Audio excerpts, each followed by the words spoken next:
Okay, sorry if you heard the beep boops. This game is kinda... This game is kinda hard to put out here.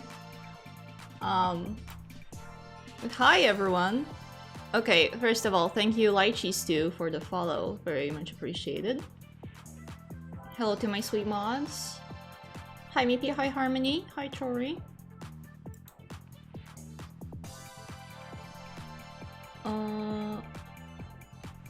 I'm still fucking formatting this thing. It's got a really weird window mode where I can't go full screen and capture it at the same time, so I'm just gonna have to improvise a little. Can you center for me, please? Thank you.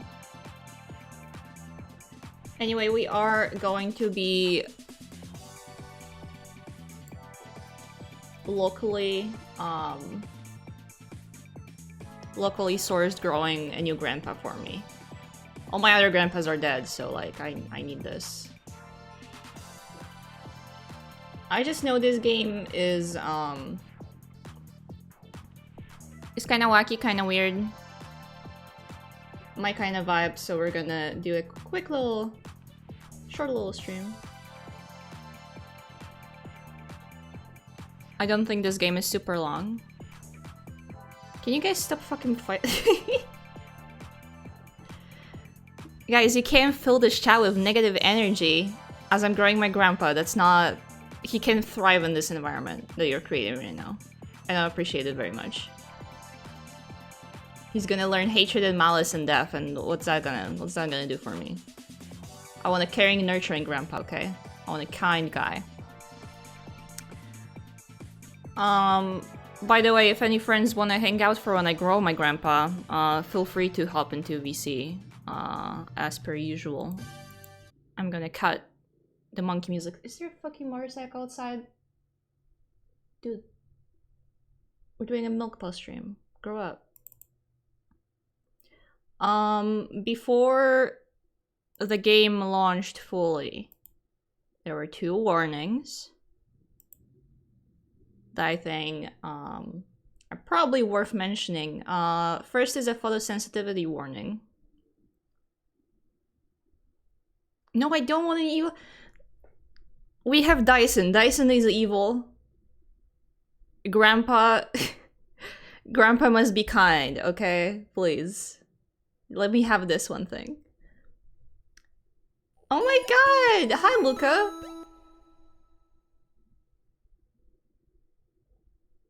Milky E. Milky E?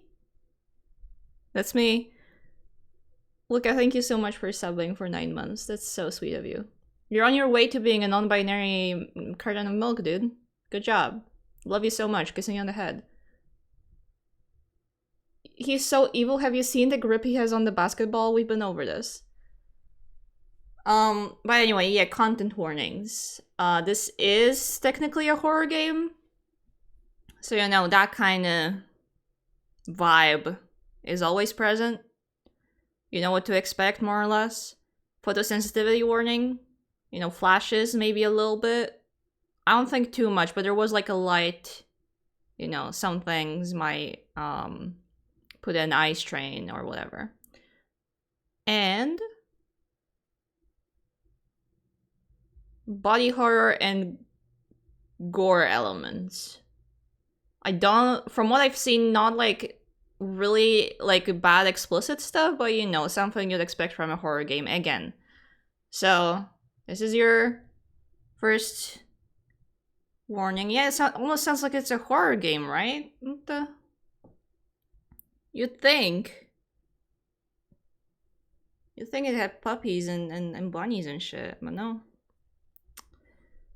You're brave? Okay, good. Well, then I guess we can't go ahead and move on to growing our grandpa. Exactly, why would grandpa ever be scary? I feel like the developer is kind of over exaggerating a little. I'm gonna grow the cutest, most beautiful grandpa ever, and he's gonna make me oatmeal every day. And he's gonna be very kind. He's gonna read me bedtime stories, even while I'm still 23. And he'll take me to the zoo and he'll buy me a lollipop. That's what we're gonna grow today, guys. Okay, are we ready? Let's start. Please read. This game is designed to be played with a mouse. I'm using one. Hell yeah. The input required of you is based around clicking the mouse buttons. The right mouse button will change the cursor's image and function. Oh.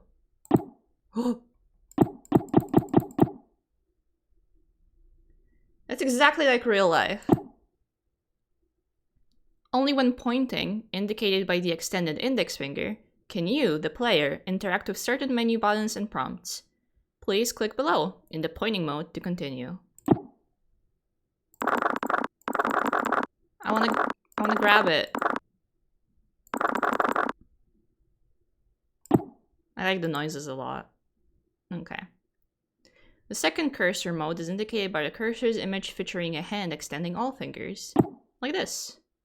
This mode concerns interacting with objects inside the world, mainly picking up an object and moving it into another position.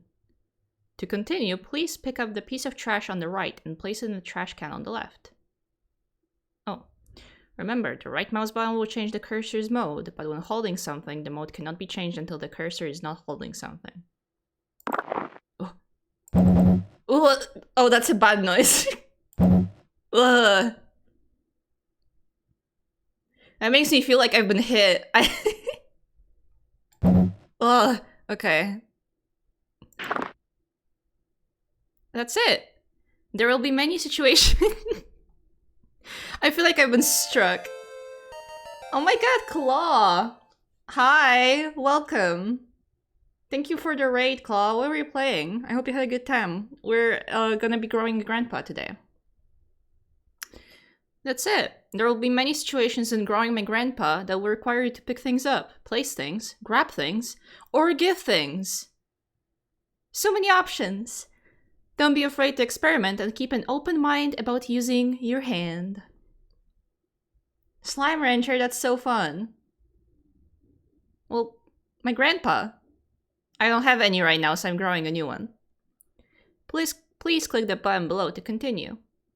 Remember, menu buttons must be clicked in the pointer mode. Okay. In order to expedite the cleaning process, you can use digits 1, 2, and 3 on your keyboard's number row, at the top of the keyboard, remember guys, to reposition the trash can below. Try moving the can.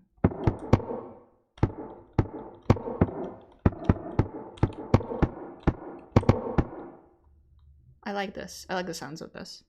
Well then, please click the continue button to move on. And please remember, menu buttons must be clicked in the pointer mode. This is a very exhaustive tutorial. I kind of appreciate it. There's no room for misunderstanding anything. I know this dev has made another game. I wonder if there were like particular issues about that. This feels a little cheeky. I like it. Continue. A variety of video options can be changed at any time for use of function keys F3, F4, and F5. I already know about F4 because I tried changing the window size, and full screen is kind of OBS and Discord don't like it, so. Press F3 to adjust or disable shader effects. Press F4 to cycle through display resolution options. Press F5 to change cursor types? Oh.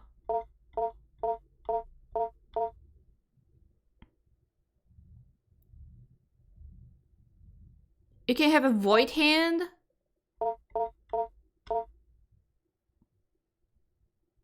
Oh. Hi Cecil, yeah, I'm growing a new grandpa today. I kind of like the void hand a little bit. Or this guy. I'll keep this guy for now. By default, growing my grandpa's display is scaled up by a factor of 2 and the shader is set at low. Okay, that's fine with me.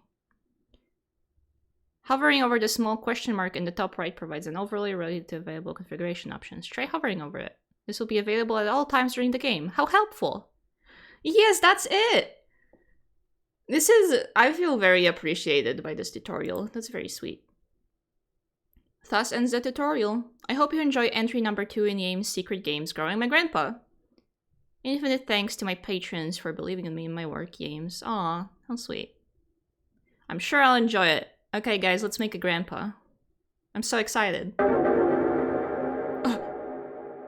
the way, let me know if it's too loud. I did not adjust the sound at all. Okay. Oh, there's a lot of reading. I'm gonna take a sippy before I start reading again.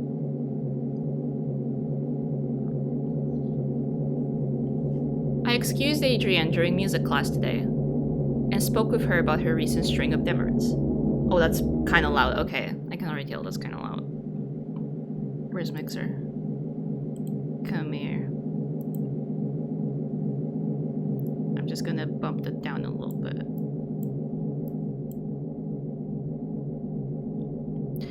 Nothing scary about growing a grandpa, Cecil. I don't know what you're going on about.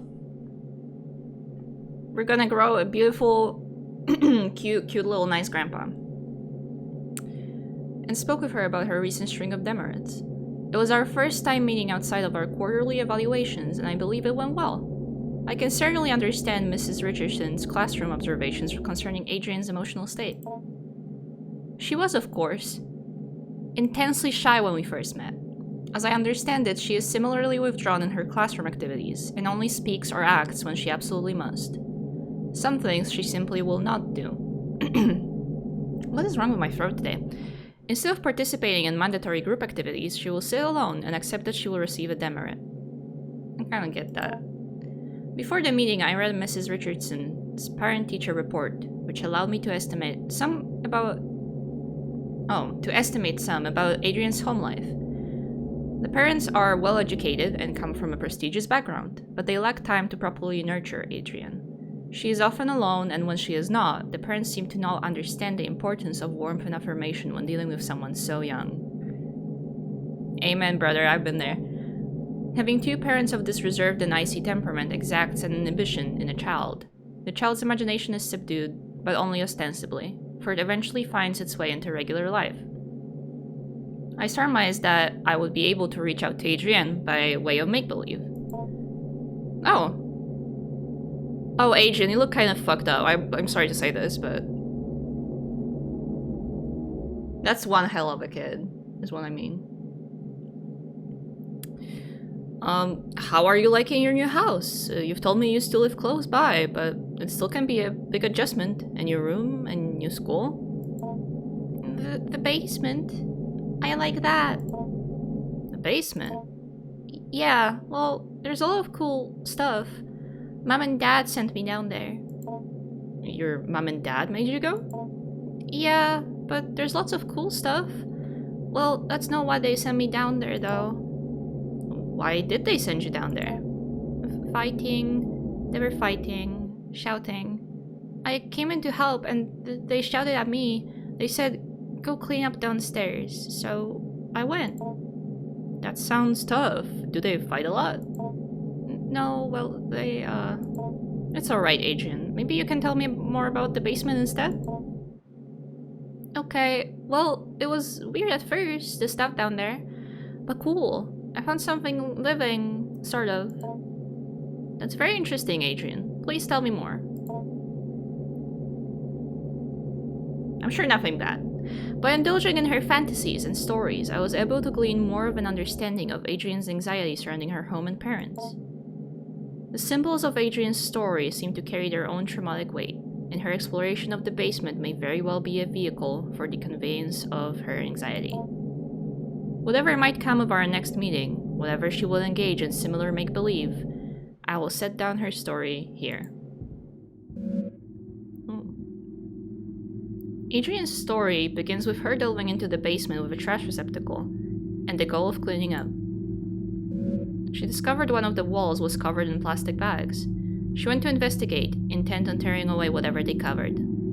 Oh! Oh!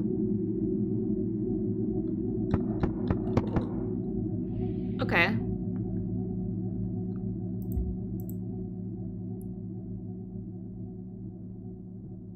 Where's my grandpa?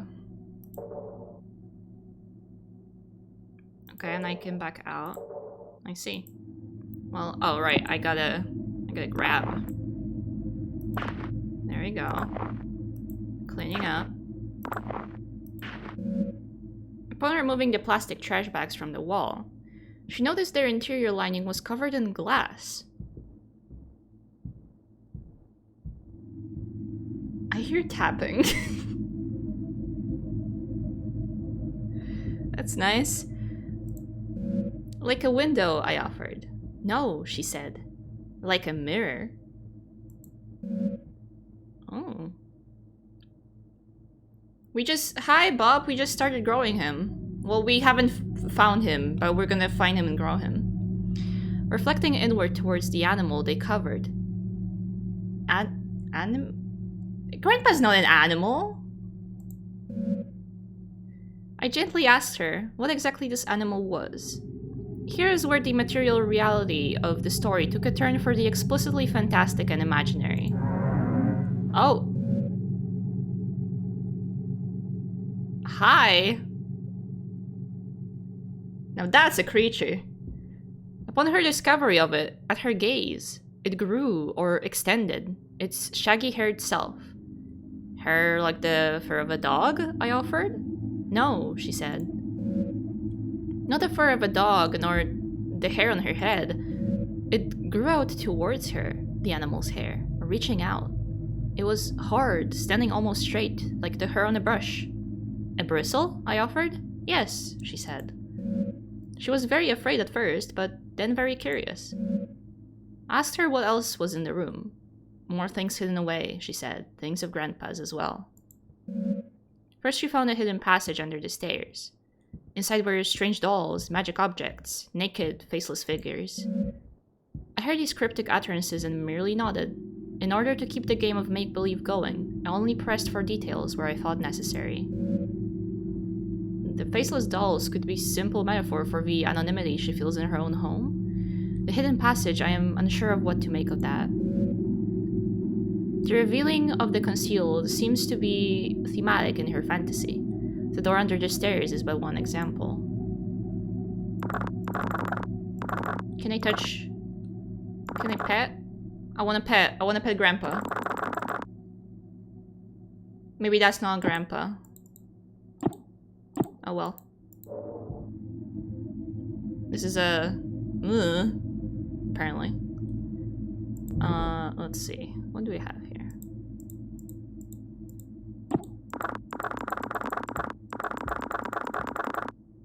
Nothing of interest. I see. Oh. The darkness of the shadowy corner unnerves you. You cannot explore here without some sort of light. Okay.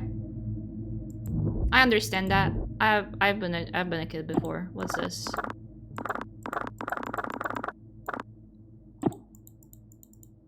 Nothing? Nothing. Okay. Trash pile. Oh, I love those. Also nothing? Okay. Oh, there's something here. There we go. Once she removed the panel and found the magical hidden passage, she was very specific about what she took. She found a magic book, a magic doll, a photo of her late grandpa, and magic glue. I've heard of that. Whoa, shit. Whoa ho ho. Hi, fellas. Damn. Look at him all stepped over here. This guy. That's fun. Let's take the doll. A slouching doll. Its material is rough and coarse. Huh. Okay. They look like, The night crawlers. Oh. Trash.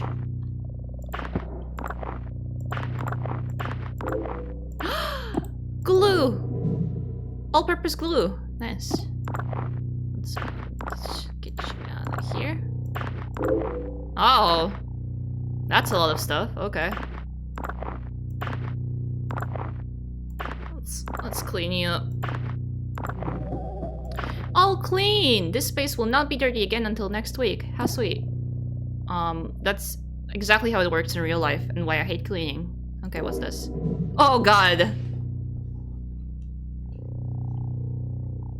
I think I want a different grandpa.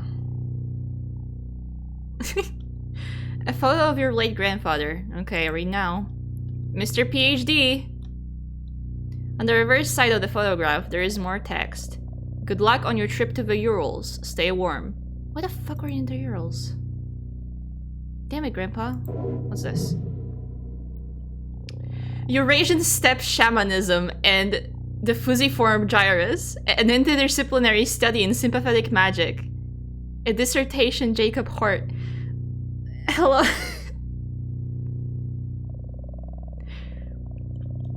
Hey, I wrote something just like this for my thesis. Okay, read now.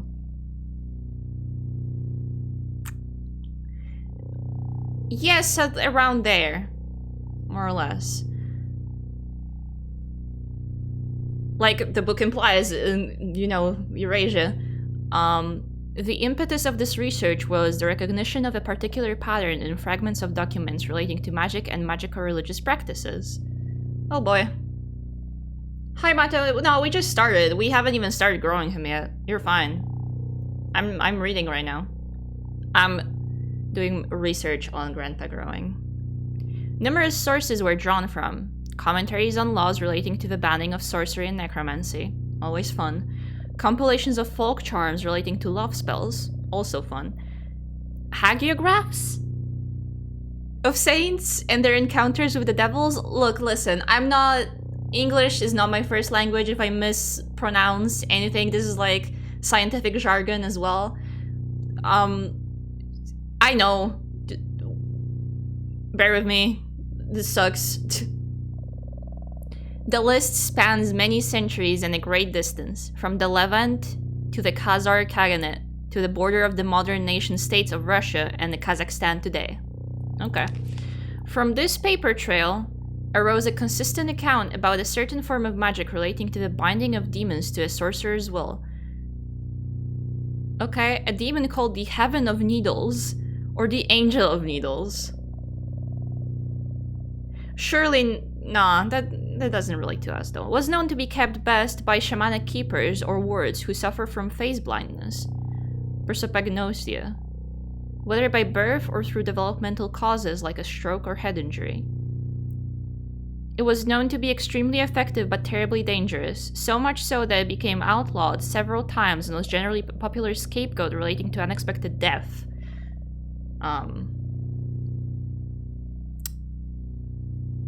Okay. I don't know how this relates to my new grandpa, but you know. This nexus of magical religious, meaning-making, sorcery regarding human-related desires, and the history and science of neurological disorders related to the fusiform gyrus. God damn it. Is where the subject of this dissertation will reside. I will outline further and then analyze the historical sources I mentioned previously, then I will go into the neurology of mystic and magical religious experiences. After that, I will detail my ongoing correspondence with a resident of the Ural Mountain region who is an expert folklorist and keeper of traditions he claims have been passed down through this extended family for generations. End. That was a lot of hard words. If you mean Yames games, then yeah. I actually haven't played their first game, so... Okay. I interrupted to ask what she did with these magical, mysterious materials, like glue. I've never heard of glue. What is that? Girl, Grandpa! She explained plainly, and then without missing a beat, she continued on with her story. Feeling that this was a potent symbol, I stopped her again to ask what she meant. What do you mean we're growing grandpa? What's not to get? We're getting a new people right here, dude. I don't see what's so difficult to get. Hi, Not a Bean. Welcome. Welcome to growing my grandpa. Somewhat puzzled, I did not understand immediately. She explained slowly. Like to a toddler. Because adults are stupid. Of course you grow them. Like, haven't you ever had a grandpa? I've had two before. Growing them was a pain in the ass. Grandpa lives in the cage in the other room. The cage behind the door. They grew people in the cage. Oh, I guess I gotta go check it out then. Boop. Boop. Door. That's a lot of papers. Let's read them. A hastily written note. Lots of reading in this game. Not that I complete. Oh, I didn't read. I wanted to read. Can I get my notes somehow? Bruh. Okay, I'll read this first. A note on an experiment 1-4. You can probably read later since it has a read now option. Okay, let's see. For the sake of university policy and the help of any future career you hope to... I'm sure nothing important was in there.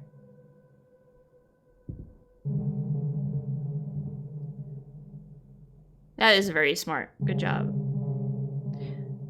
And the help of any future career you hope to have, you will abide by the non-disclosure contract you have signed.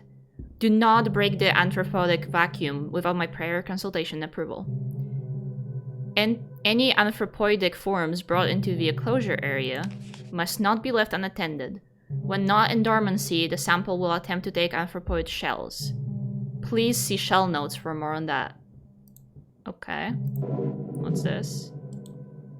The sample's exposure to some of our neuronal activity is unavoidable. However, the speed at which its desirous yield is produced can be dampened by several precautions regarding libidinal and emotional urges. Keep conversation not related to lab work to a minimum. Okay. If you begin to suspect you are developing attachments to your colleagues, contact me as soon as possible. Okay. Ritual behavior with the sample, trading, bargaining, will result in dismissal from the project. The precise mechanism of the exchange of symbols and gifts required for a requested desirous yield is not known, and even the anecdotal accounts of success are legible. End in violent death.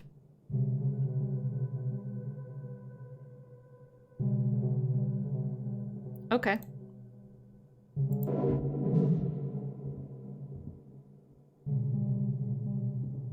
Huh.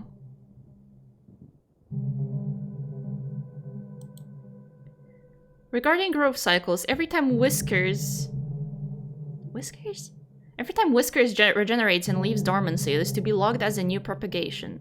The sample's bodily existence cannot be illegible, i.e., a part cannot be cut from the whole, so there can only be one living propagation. Propagations are to be terminated after 5 weeks. Oh, so we get 5 weeks to grow Grandpa, I guess. We cannot trade with Grandpa. Ow. Bob, I'm fucking reading about growing my grandpa. Can you cut me some slack here? Goddamn. You trout me in my time of need.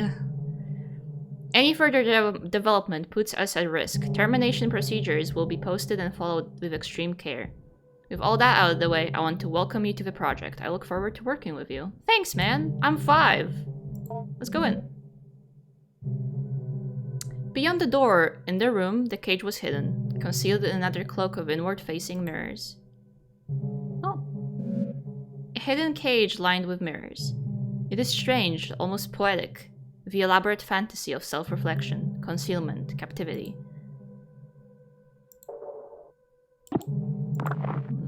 Okay. Let's take it off. At the cage, she finally cast her spell. Oh, I Sorry, I clicked monkey by accident. But it was confusing, she confided, at first. She took the magic doll, the magic glue, and the photo of her grandpa, and she combined them, and she wished very hard. I can only assume in this fantasy that next her wish would come true. In what child's story would it not? Oh. Okay. Oh. Particular human representation.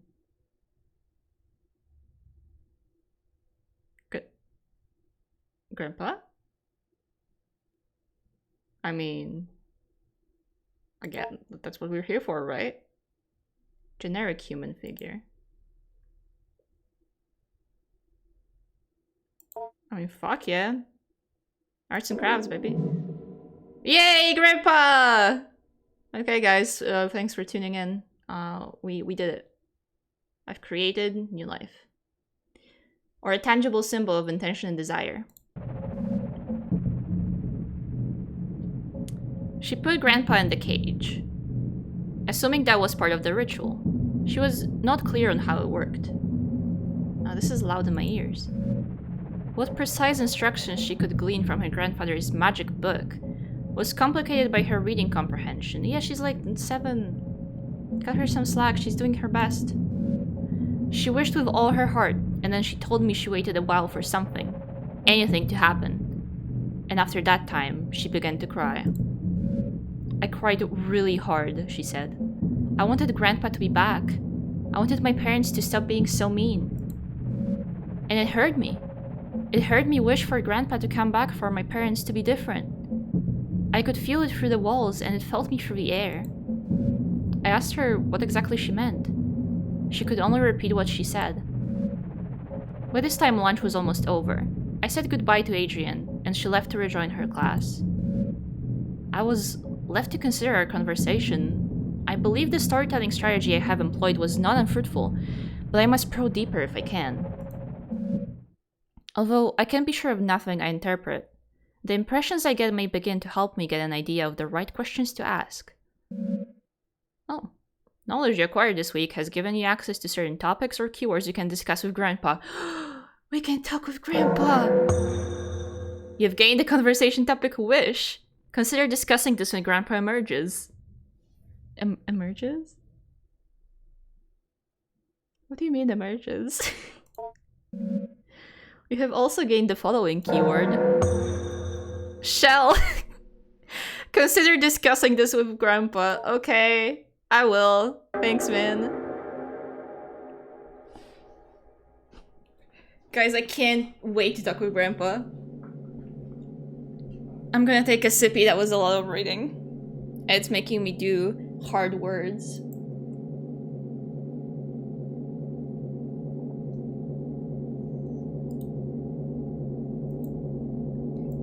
I'm fucking hitting you on the head with a newspaper. Don't. You. I met again with Adrian in order to address her emotional outbursts in the past few weeks. It is our second time meeting, and while it is standard practice to have multiple sessions with a troubled student, as I assemble a report for the counseling department, I could not help but think, as we sat down in my office, that Adrian already seemed to show a remarkable change in self-esteem and confidence. And perhaps my and Mrs. Richardson's estimation of her as emotionally disturbed was erroneous. Oh, she's doing better, that's nice. The paralyzing shyness and withdrawn attitude Adrian possessed last week was not entirely diminished, but she seemed to hold herself differently this week. However, this only lasted as long as our conversation pertained to initial introductory pleasantries. When I began once again asking about her parents, her feelings regarding her new school and her new home, she quickly lost what new confidence she had gathered up and withdrew again into herself. So, once again, I partook in some collaborative make-believe, but this time I was aided by the fact that I had managed to do some research into Adrian's grandfather, and I had some insight into what she might actually be finding in the basement. You looked into her grandfather. Now this may be overstepping my bounds some dude, a little bit, yeah, as a school counseling caseworker, but this was all in the service of making Adrian comfortable and happy in this learning environment. Okay, dude. In any case, I was able to dig up information regarding the grandfather by inquiring at the university in town. Not that I make a habit of sleuthing, but... if you say, you know... If you have to say that, then... I had a suspicion the grandfather was a professor there, or at least some sort of researcher, due to the fact that the newly constructed laboratory on the campus I drive by every day bears his name in the memorial. Huh. Okay. He was some sort of anthropologist or linguist or neuroscientist? I did not have to dig that deep before the scope of his work became dizzying and I ran up against the limits of my undergraduate education. But back to the make-believe. Fuck that shit, whatever. What is your grandpa like? Is he a smart man? My grandpa's very clever. Oh, no, I guess he's a fucking stupid now. Not anymore, but I'm teaching him. So he's grown a good deal then. You have been feeding him well? Yeah, he is getting bigger, but he has a lot of room in his cage. He is still behind the bars? Yeah, well, he might be able to climb out eventually. There's this vent in the ceiling. Well, perhaps if he climbs out, I could meet him someday. Yeah, maybe. But he's not ready to leave. He can take care of himself. I have to feed him. Pick up after him. Ah, you store the food in your lunchbox. That's nice of you to share. He can almost talk. You cannot speak with him? He doesn't have a mouth, sort of. But how do you feed him? He has a mouth on the outside, on his shell. Or this stuff that is his skin. Okay. Cool. I'm a little confused. Maybe you can go for a typical day with your grandpa? Okay. Hell yeah, grandpa time. I asked her to explain how exactly she goes about growing her grandpa, and Adrian began another tale. According to Adrian, in the week that had passed, much had changed in the basement. It's gone! Where's the creature? I have my glue, I have my... Your lunchbox is currently empty. Seek out food for grandpa. You bet your ass I will. Okay, what's this? Oh. The creature is gone. The hairy thing that was here before is gone. Oh. Damn. You should go see grandpa first. Okay. I guess. Let's go in. Wake grandpa. Where is he? Where's my peepaw? Okay, wake up. It was scary at first, she said. The way he moved, the way the doll's skin covered him. I wanted to interject, but this somehow seemed inappropriate. But I kept listening. When I look at him, she continued, when I think about him, he grows and moves. It's like he is growing for me. So he's growing bigger now? I asked. Yes, she said. Bigger every day. Grandpa! Ah, hi, Grandpa.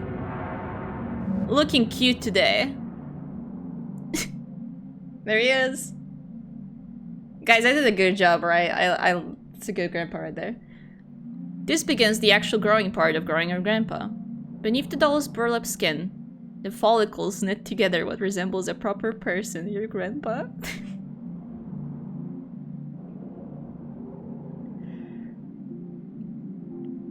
Guys, I love him. I want to make sure he grows up big and beautiful. You are in charge of its cognitive development and diet until it is able to sustain itself. I've taken care of a cat. I can do this. Currently, you're observing Grandpa. Sure am. Please click the arrow back button below for a brief tutorial of your duties as caretaker. Hi, Grandpa. Aw, your whiskers look shiny and beautiful today. Okay, bye. Whoa, that's a whole... Ooh. It's a... got tasks and shit. Here we can see a variety of options regarding growing your grandpa. No way. Highlighted in red are objectives related to feeding and teaching Grandpa. Important messages regarding Grandpa's recent activity will also appear here. You will need to find it food and learning material before you can move on to the next week. Some foods will make Grandpa happy, others merely content. Some food will make Grandpa disgusted to the point of nausea. You know that's my Grandpa because I also had tummy troubles today, so, you know. I take after him in many ways. Learning material is also scattered throughout the basement. Seek out vocabulary cards intended to help teach English and basic anthropoidic concept formation. The options highlighted in red are related to navigating around Grandpa's enclosure. Is it enriching though? Is the question. I need to provide the proper enrichment. I say that's on me. The go to Grandpa option will let you perform all actions directly related to Grandpa. Feeding, teaching of my Grandpa threw up. Imagine Dad standing in the doorway of your bedroom at 3 AM, being like, I threw up. Accessing the study corner will let you go over any documents to pick up. Oh, okay. It's a good idea to learn about the work of the people who last occupied the space. Probably.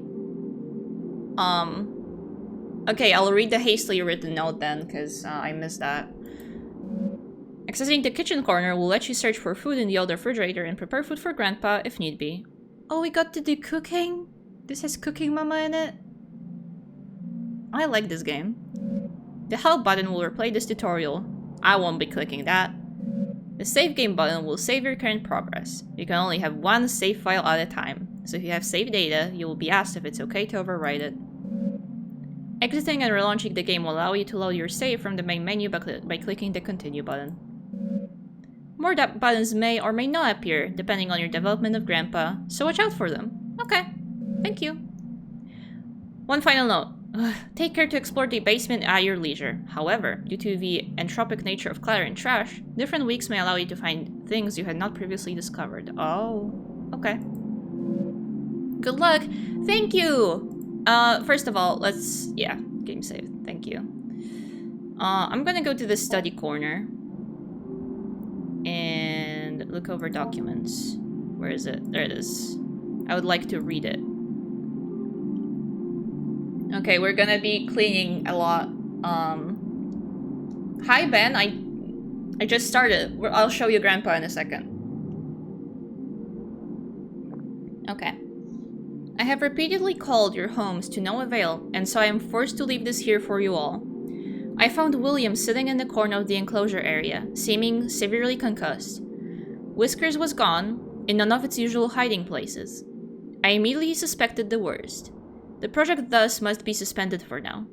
I am leaving up the usual mirrored coverings we use to keep the anthropoidic void sealed. I have done my best to lock up everything on such short notice. It is a hasty fix, but it will require some time to find a more permanent remedy. I am honestly hoping you do not find this note, as I intend to lock the house down too. I intend to race off to you to retrieve your logbook keys. Do not worry about William's key. It and the rest of his equipment is almost certainly deep within Whiskers now. I pray you do not enter this room. No matter how it may appear, William cannot be helped, and is only being kept alive as a means of continuing predation on the rest of us. That's a very long, hastily written note, by the way. I would say once again, no matter what state you may encounter William in, he cannot be helped. I have sympathy for the young man, I truly do, but I found on this person several photos of his late sister, which would imply certain risks he knew he was taking. Our extensive research materials have now become possible liabilities, either criminal or professional in nature, so I have stashed them away. I believe I let you all know how I might do this if we were ever to experience an event such as this. I hope you will remember what I told you. So long then, Dr. H. This is hastily written?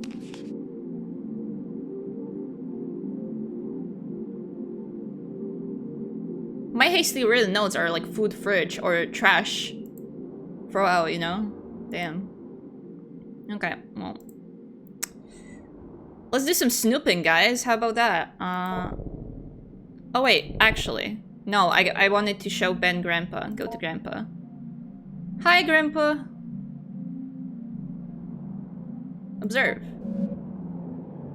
You examine Grandpa, noting its movements, respiration, and general mood. Grandpa seems sort of sluggish and bored. You get the feeling it may be more content and readily cooperative once fed and taught a word or two. His fucking name is Grandpa. Damn. What's not clicking? Why does it keep doing that? I even disabled pre-roll ads. What? Guys, just watch me with adblock. I don't even care. Like... You have my explicit, permission to never suffer through ads by trying to watch my streams ever. Just fucking watch... Use adblock. I don't care. I hate Twitch. Anyway, don't you like Grandpa? Look, I'm growing him. He's growing. Okay, now I'm gonna explore. Let's look at the posters. Oh. Goodbye. Oh, there's a note. What are you? A set of procedures regarding disposal and internment. That's a really shitty hiding place. He's a growing boy. Exactly. Let's read now. The researcher will seal off the enclosure bars, ensuring minimal gas leakage during the later fumigating process, and then retrieve the burned barrel and place it near the enclosure. Allow at least 48 hours of time where the current growth cycle experiences no human-related stimuli. Do not enter the enclosure area, nor any part of the basement. Ideally, you will not be on the grounds at all.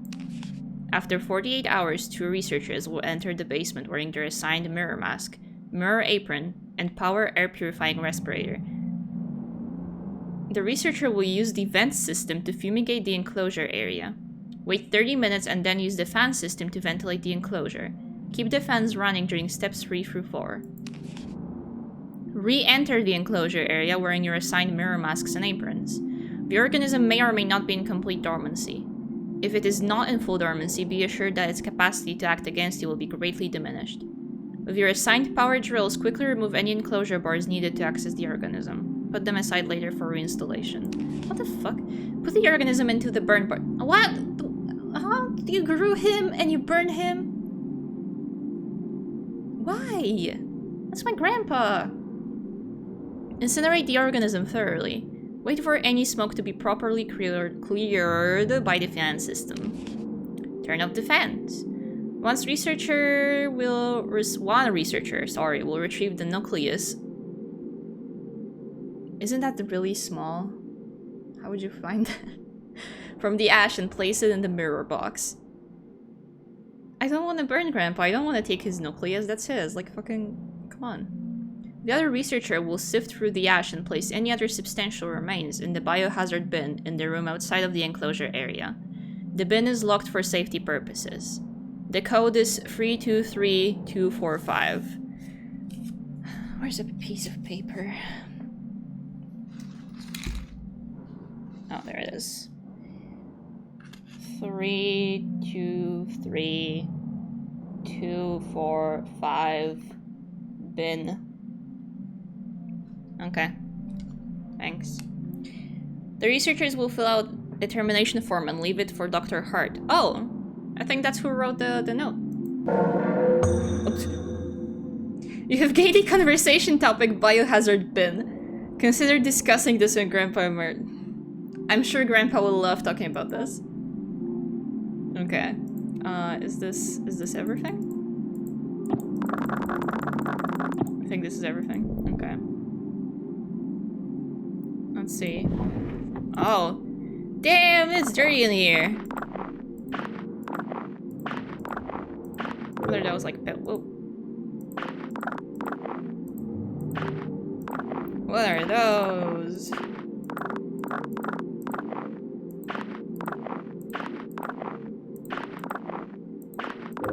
Oh, lots of stuff down here. Okay, let's see. What is this? It's like pennies. What are you? Cashews! Cashews for Grandpa! It looks edible. Grandpa might like this. Nice. This game is very dirty. You do a lot of cleaning. What's this? An account of acquisition. Oh. Oh, I forgot to fucking read. Let's look over. There we go. It was said to pass from one family on steppe people to another, but pressed on its ultimate origin, illegible, somewhere to the south. Coiled in a bowl covered in incantations, buried upside down by a graveyard. A common late antiquity demon trap. Did you all take a demon from the steppe?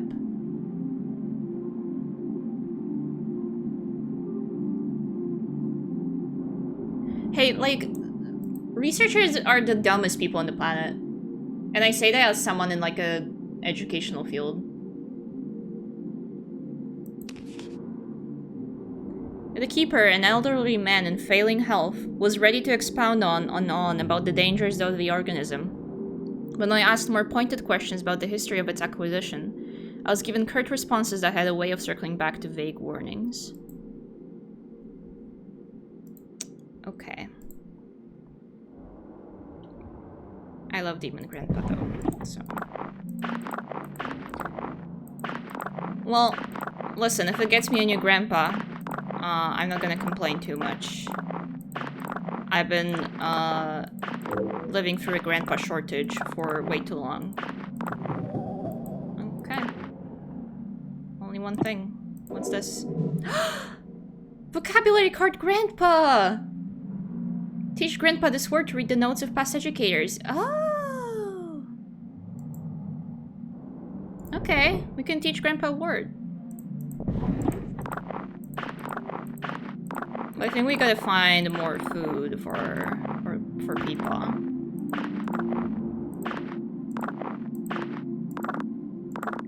Come here.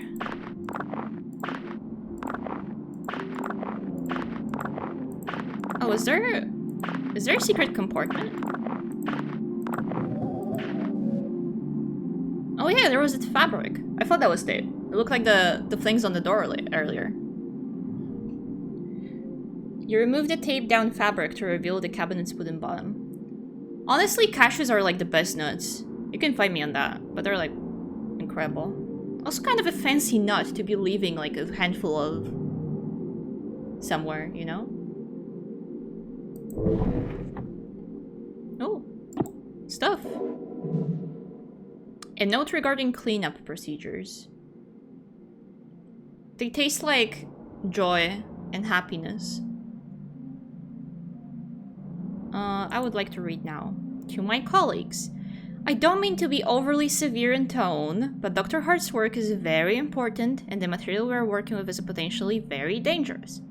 I will be handing out a copy of this note as a reminder to everyone. I am not trying to single any particular person out. We all have misconceptions about the nature of this project from time to time. With that out of the way, here are some things to keep in mind. The active growth must be thoroughly terminated via the correct procedures at the very least 4 weeks after dormancy is interrupted. Okay. Doesn't matter what you've done or haven't done regarding tests or procedures or how much the anthropoidic vacuum has been disrupted. We're not ready to go beyond 4 weeks at this point. Okay.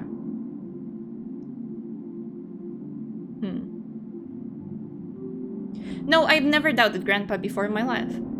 A step-by-step guide to termination has been posted by the enclosure wall. Please, please, please do not place the educational posters over this posting.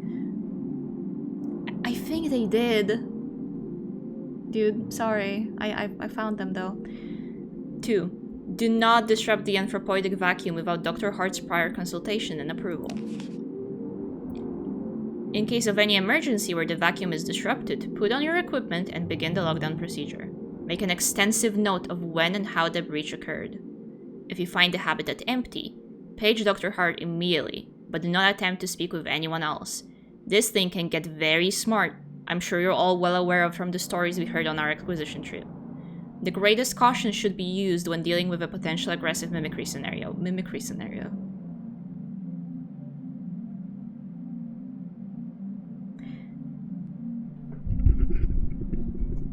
Guys, we might be in the movie The Thing.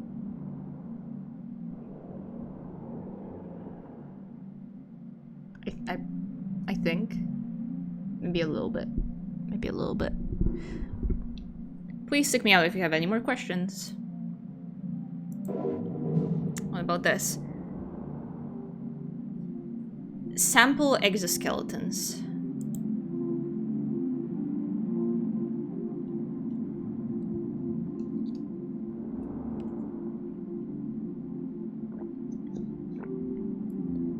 Sorry guys, I will need a vial of everyone's blood so I can put a hot wire into it. Thanks. Research participants, please take note. Each growth from a cycle does not require a shell, but you may find the sample will often try and seize on something somewhat flexible it can grow into, along with any desirous yield it may generate. Or else it will move from one shell to the next as it outgrows them. In the small amount of time I have spent with it in preparation, I have noticed it tends towards human forms. However, we should keep a tight lid on the anthropoidic seal in order to be cautious before we begin the experiment with exposing it long-term to anthropoid stimuli. Dr. Hart. Nah, I'm sure it's fine. You guys are just paranoid. Oh, I cleaned this. Medical imaging device. Doctor's notes. Okay, I guess we can't really do anything with this right now.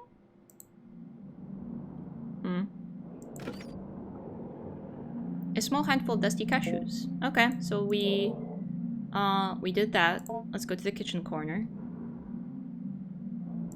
Let's search upper. Ooh, lettuce. Grandpa might like this. Found some lettuce. What about a lower fridge? Banana. Nice. Oh, we got some food, but gotta explore.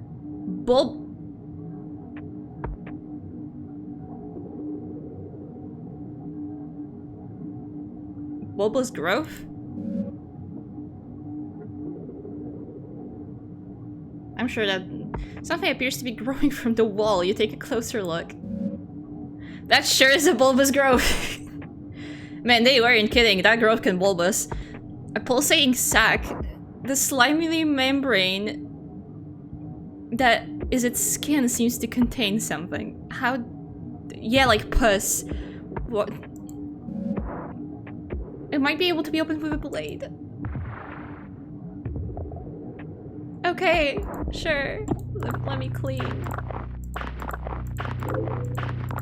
I don't care about the growth, I only care about my grandpa. Maybe we can find more food and then we can cook up something fierce for our grandpa. We gotta make sure he grows big and strong. What's this? Corroded battery. This isn't really food. Grandpa might eat it, however. What if Grandpa likes it? What if Grandpa likes batteries? I'm gonna feed him a battery. And a new card! Hello! Nice. Okay, this is all clean. Trash. Okay, this we can still not explore. What about here? Ooh, cabinet. Let's examine. Slouching under the weight of rotten refuse. Ain't we all?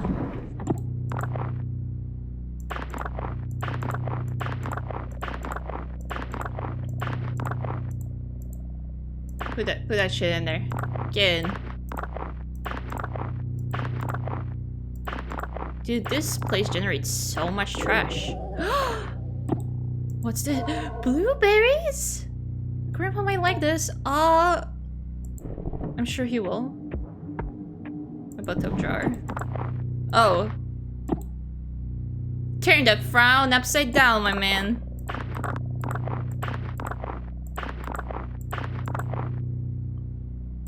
Hi, Shrimpus. Dude, Grandpa's gonna be fucking engorged on fruits today. Only the finest diet for Grandpa. Wow, that appeared out of nowhere. Hello, fellas, don't mind me. Ooh, another acquisition now. Okay, let's read now. Before we began, he had us all cover our faces completely. An earthenware paw was illegible, and on the inside, as we stole brief glances at it, we could see the interior was inlaid with mirrors. The illegible gave it small pieces of dough. Spoiled food. Chicken feed. Illegible. Keep it at content. The keeper gestured towards the small bag where the food composted and told us to be careful not to feed it any meat. Okay. I asked if the rotting food was enough to sustain it, how it might get nutrients from any of this. The keeper regarded me seriously and said it did not matter what it was fed. The act of feeding itself was what mattered. The act of feeding flesh is another act, however. Okay. He then gave me another series of grave warnings regarding not keeping any animal-derived foods near where I might be keeping it. I feel like for a balanced diet, Grandpa should get some meat, alright guys? Like...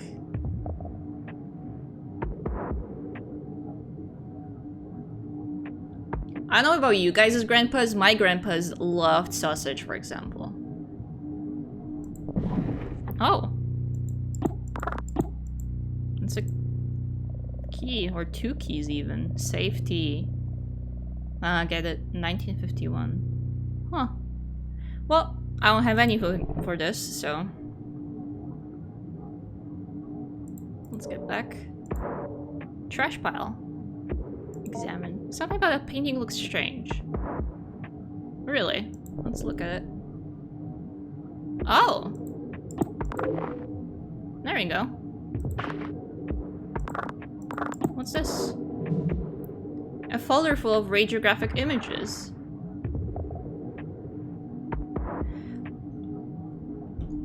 I mean, I guess if we find any in the basement, then sure, but if we don't, and we find meat... Okay. Oh, so I guess that's for the machine we saw earlier. That we didn't have anything for. Let's do the trash. Let's clean up.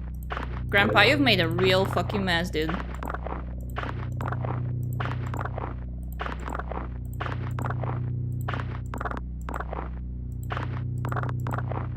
Look at the... What is this supposed to be, man? Come on. I know you're, like, small and I gotta take care of you, but come on. Fiberglass installation. This isn't really food. Grandpa might eat it, however. I feel like fiberglass and batteries will make for a very good meal. For Grandpa. I think. Okay, and then there's one more trash pile. The waste here smells particularly strong. Ew. Why not? I'd be very excited to find a burger right now. Oh. Look at fella! Oh, I like your face, dude. Oh, there's no face. Simple paper doll. This might be useful in construction of magic symbols. How do you, a 10-year-old girl, know this? Okay. Come here. Anything else of interest in here? Why was the paper doll stinky? Oh, all clean.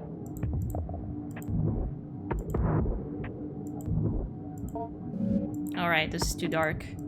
I guess that's all we get. Let's go in here.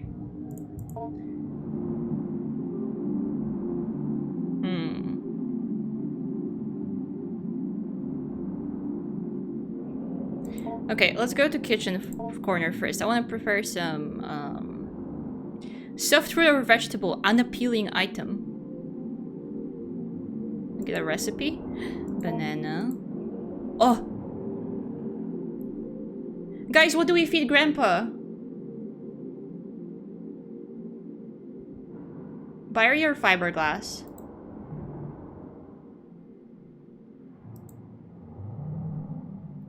Let's do for fiber.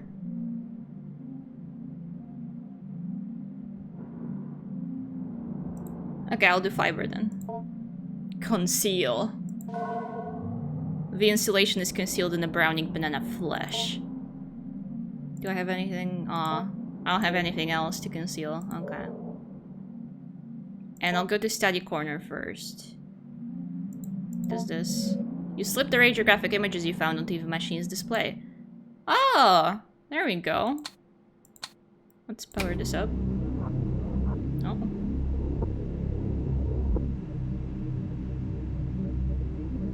That looks nice. Propagation number 21, day 19 after dormancy. Anthropological vacuum broken, yes. Termination at 21 days. Wait, is there more? Oh! So this is the... Okay, this is the last one. We have taken to calling it whiskers. Though of course some have interpreted it as hair, or needles, or quills. But whiskers is more accurate, as the needles are really more like suprasensory follicles, or spines. Dude, the words in this game. I'm doing my best, guys, okay? If I mispronounce, I'm sorry. The nerve nets distributed throughout the morphology of these spines resemble those of genus Hydra, but have myelin sheaths that are functionally the same as vertebrae. As we can see in the X-ray, each spine is laden with dense optical arrangements similar to compound eyes. Huh. The Hydra connection is assuredly worth investigating with regard to the organism's capacity for regeneration and anecdotal deathlessness. It's certain is a robust enough creature to inspire marvel that is not untinged with fear. So there's compound eyes there. That's cool. That's neat. This looks like a fish. This is at 2 weeks after dormancy. Anthropological vacuum broken, no. Termination 16 days. Exposure to mammalian forms, part of a series of zoomorphic influences, led to further understanding of the propagation's ability to simulate the somatic stem cells that constitute fully developed animals. Oh god. I write simulate in the previous statement because examining the tissue of each propagation leads me to believe its amazing capacity for accelerated growth of vastly different forms comes from its cell-level mutability. Okay. So it is kind of like the thing from the thing. But not really, but kind of. And yet, at no time does it function as the thing it becomes except in the sense of that it mimics it. That is to say, when Whiskers is removed from dormancy and replicates a rabbit's morphology, it is not seeing from the rabbit's eyes, nor smelling from the rabbit's nose, but pretending that it does and doing a very good job of it. Oh. Okay. Interesting.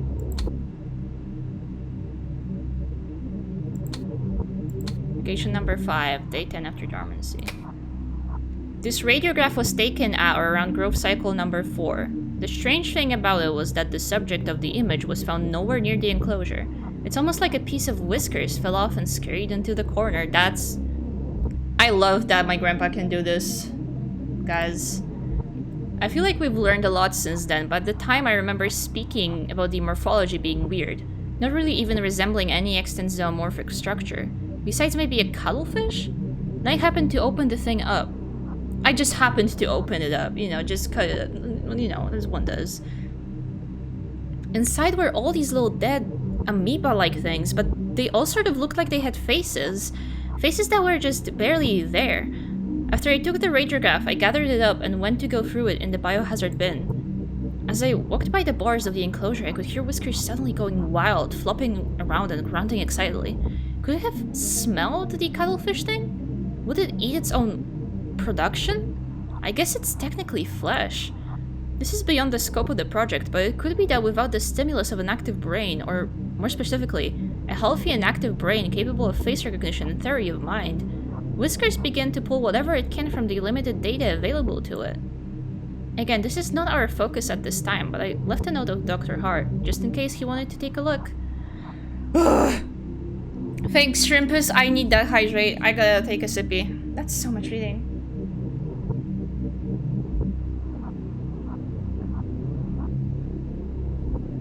Ugh. Today I'm enjoying some homemade lemonade. Very nice. Y'all take a sippy too if you have something. Hydrate. Take care of yourself. Okay.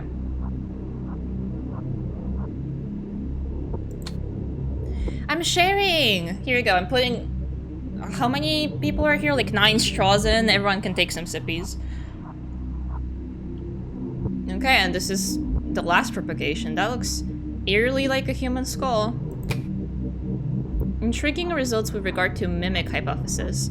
A participant entered a sealed chamber adjacent to Whiskers, growth cycle number 21, which had been freed from the anthropoidic vacuum, constructed quite economically from plastic and broken mirrors. The first propagation's original earthenware vacuum was shattered during the move-in. Between the two, there was a semi-opaque glass panel that allowed observation both ways. The human participant was asked to think of someone in the popular consciousness, fictional or no, and cogitate on their image, personality, face if possible, voice if possible, etc. Our participant chose Jesus of Nazareth. Of all people, dude. Okay, guess they made Jesus. And with weekly repeated exposures to the participants' imaginings, propagation number 21 began forming what resembled an anthropoid Nazarene in the fold of its spines. Okay. Previous human-oriented tests have always bore out a result that Whiskers would form an anthropoid team member, be it me or Dr. Hart or Gerald, and we assumed it was merely mimicking one of us. Dr. Hart has always contended the desirous yield, or the anthropoid reproduction Whiskers creates when in contact with human beings, has always been based on the conception and relation to a person through someone else. With this framework, the desirous yield is not actually a replica of a person, or if it is only a replica of the fiction of a person generated in the mind of another. The desirous yield was not Jesus Christ, but the participant's image of Jesus assembled from their religious upbringing, religious artwork, depictions in popular culture, etc. So they made a white man, basically. The radiograph was taken right before the destruction of the growth cycle, while Whiskers was rendered unconscious via fumigation. It seems like with every successive propagation, the stem cells in the organism work a little faster, but I'm not paranoid. It's technically deathless, yes, but we're burning up whatever knowledge it's gained when we incinerate it. I don't believe in magic just yet. Okay.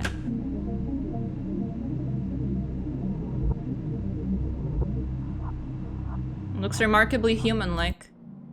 Well, let's go to Grandpa. Hi, Grandpa. How about we get some food in ya, huh? Would you like to view the tutorial before you start? You will not be prompted again. Sure, man. This brief tutorial will go over the basics of feeding Grandpa. Via induction of your unprotected insula, Grandpa has stimulated the production of toothed animal to mimic a human mouth. It will need to be fed for this in order to properly learn and grow. Okay, Grandpa. Sure, Grandpa. I'll help you, Grandpa. First, you will need to select an item from the lunchbox. Click on the lunchbox in the bottom right corner. Okay. The content of the lunchbox will be displayed. Nice food. Bad food. Select an item from the lunchbox. Doing so will fill your hand with this item. Note that any food can be put back in the lunchbox by clicking on the lunchbox with a full hand. Okay. Before Grandpa can be fed, it must judge the food by smell. Ah, so that's why we put the thing in the banana. Okay. Hover your hand above Grandpa's olfactory bulbs. I don't remember my Grandpa's having that part, guys. If Grandpa is pleased, it will allow you to feed it. Most foods Grandpa will accept, however, However, getting Grandpa to consume other things requires some culinary deception. When Grandpa is willing to be fed, hover your hand over its mouth and click. Grandpa will then consume the food. Good luck on feeding Grandpa. Thanks. Thanks, man. Oh, okay. Bye, Shrimpus. Thanks for popping by. Much appreciated. Bye-bye. Okay, let's feed Grandpa. Oh. That sure is teeth.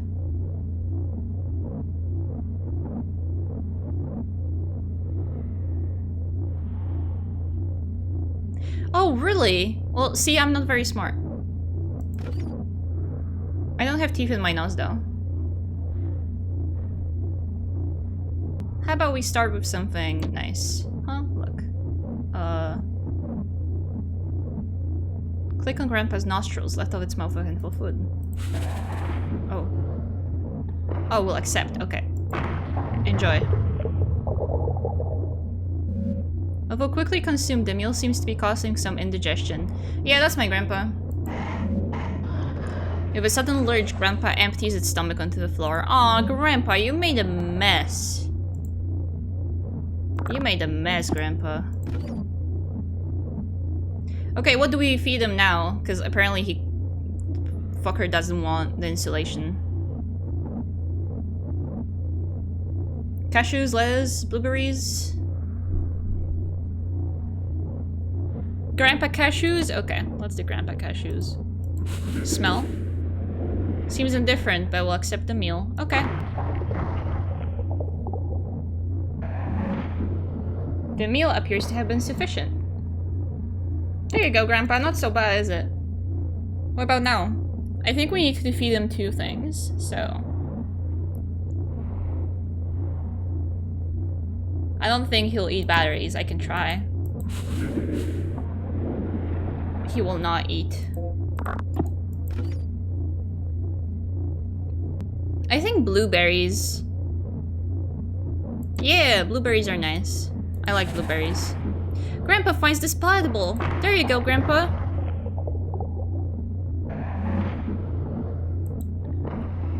Yay! Okay, Grandpa, that's enough. Let's not get you engorged or anything.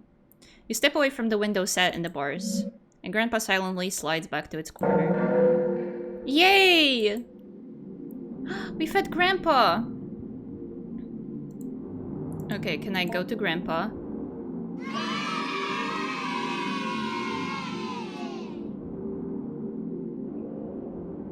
Nice. Let's look at it. Oh, it's a key. Still somewhat wet. Ew! This might help you explore more of the basement. Okay, I think I know where this goes. Hold on, Grandpa. 1 second. What's the cabinet? You try the safe's lock with the key you found. And it pops open. Oh, there we go. There's some stuff here. What is this? A photo of your mother as a young woman. The recognition of this face kicks off a cascade of emotion and meaning deep within your psyche. Oh, okay. Huh. I see. Well, let's teach Grandpa words now. We have 2 cards. What is first? Grandpa is first. Oh, there's a tutorial. We should probably do tutorial. Okay. This brief tutorial will go over teaching Grandpa pronunciation and vocalization. Okay. The vocabulary word you picked will appear in the top left corner. In the bottom right corner will be a pentagon that is divided up into 8 sections. A section of the pentagon will be highlighted briefly. A notification cell will play and soon another section will be highlighted. We'll control a small round icon that sits above the pentagon by using your mouse. The ball is constrained to the limits of the pentagon. The goal is to keep your icon over the highlighted area and move it as the area changes sections around the pentagon. When you hold left click above the correct highlighted area, the icon will start to vibrate along with the simulated vocal cords, and the current letter of your word will begin to turn red. Keep holding over the highlighted section and adjust your icon as it changes place. Soon the letter will become fully red. After every letter becomes red, Grandpa will probably pronounce the word to you, and it will be considered learned. Teaching Grandpa these words will accelerate its cognitive development and lead to further breakthroughs in general intelligence. Oh, I want a smart Grandpa! That sounds nice. Let's teach him Grandpa. No, I already read the tutorial. Hi. Oh God. What? Oh, this is something. I clicked out the window at first by accident.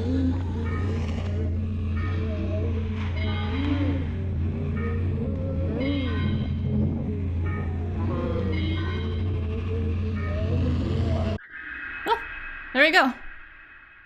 Deep within Grandpa, strange memories. Phonate confidently. Nice, you said Grandpa. Yay. That sounded very nice, Grandpa. Good job. Having completed the lesson, you take a look at the back of the vocabulary module card and the notes there written by administrators of the past. Okay. He said grandpa.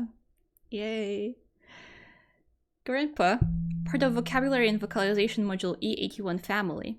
General pronunciation comments. Usual trouble with articulation, voice thin, raspy, possibly underdeveloped larynx. Module comments see below. Have done several sessions of what we are calling familiar relation simulation. I and a co-researcher sit in chairs opposite the enclosure. We are wearing the usual masks.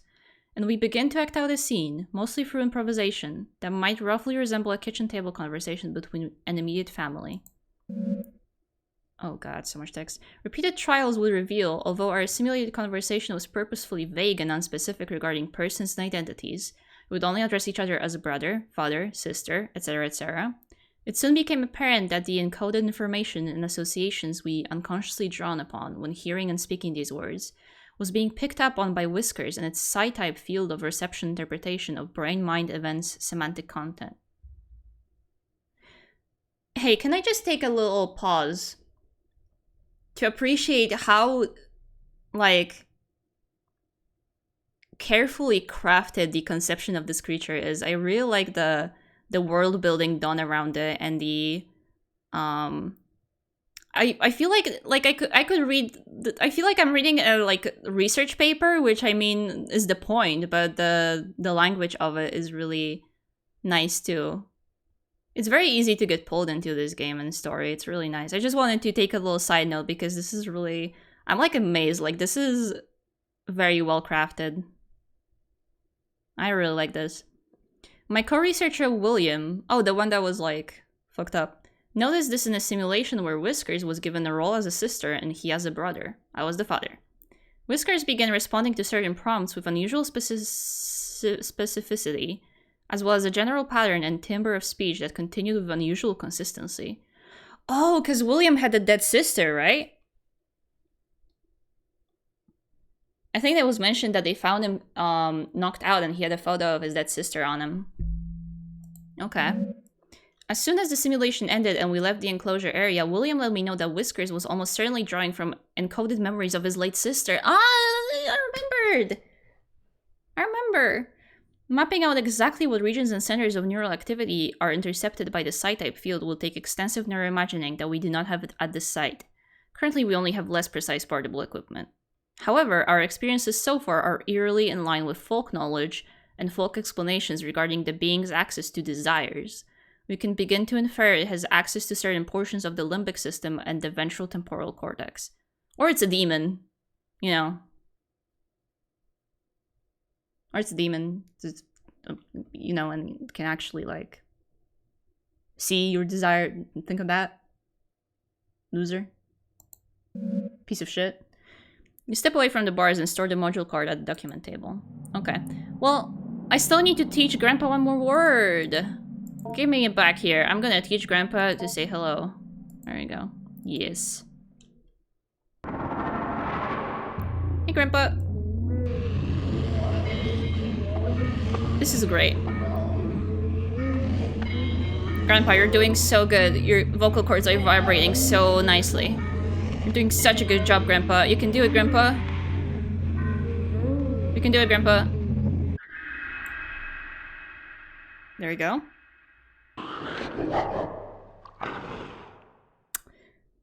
Not quite, but you know what? Good enough. I also, yeah, we all learn how to speak like this. Let's see what they had to say on hello.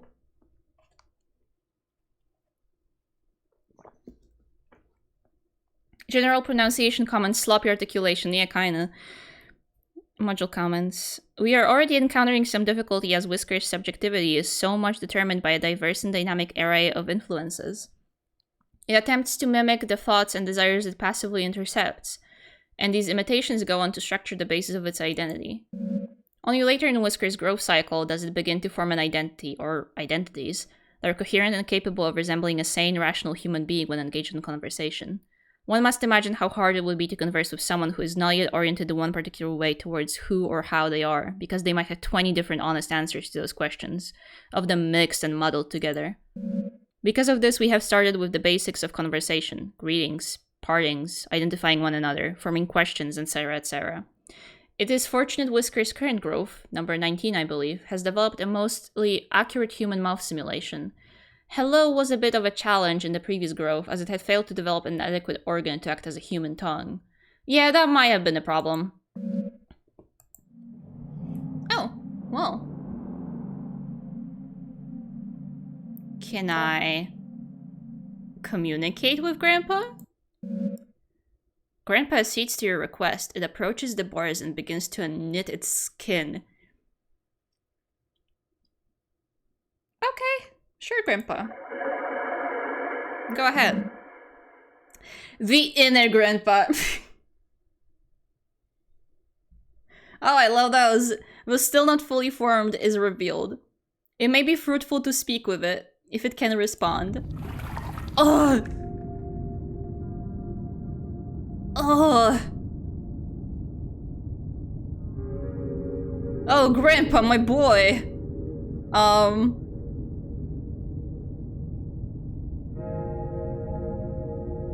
Hey, hello. How about my wish?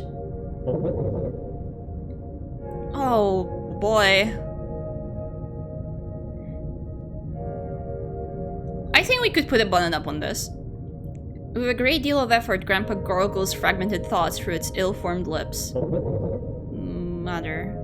Little father. New lives out of the air. The dark spiny filaments that make up the majority of Grandpa's body begin to oscillate rapidly. The air behind your eyes. I can taste it. Okay. Cool.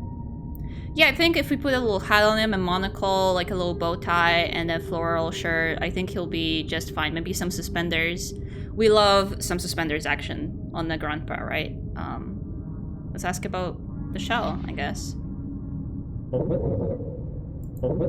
Skin. My body. All human skin around me. Give more. Maybe later, Grandpa. Grow more. To fit. Okay, Grandpa, what about the bin? However, it fails to produce more than a wet and frustrated sputtering noise. Okay. Goodbye! Grandpa silently ascends back into its shell. Grandpa recently emptied its stomach. Fuck yeah. I think we can end the week here. Actually, I'll save first now on the week. Yes. There you go. I think we've done everything we can. Weekly summary. Wow, look at the food we acquired.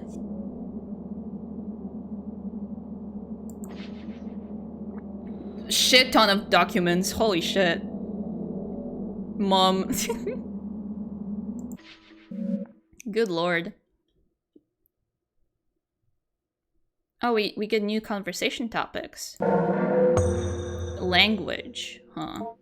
And that's it. Okay, just language. That's fine. Week 3. Oh, right, this is a I forgot this was a therapy appointment. Mrs. Richards approached me the other day in order to remark on Adrian's development. She noted how much more at ease she appeared when called upon in class or when asked to participate in group exercises.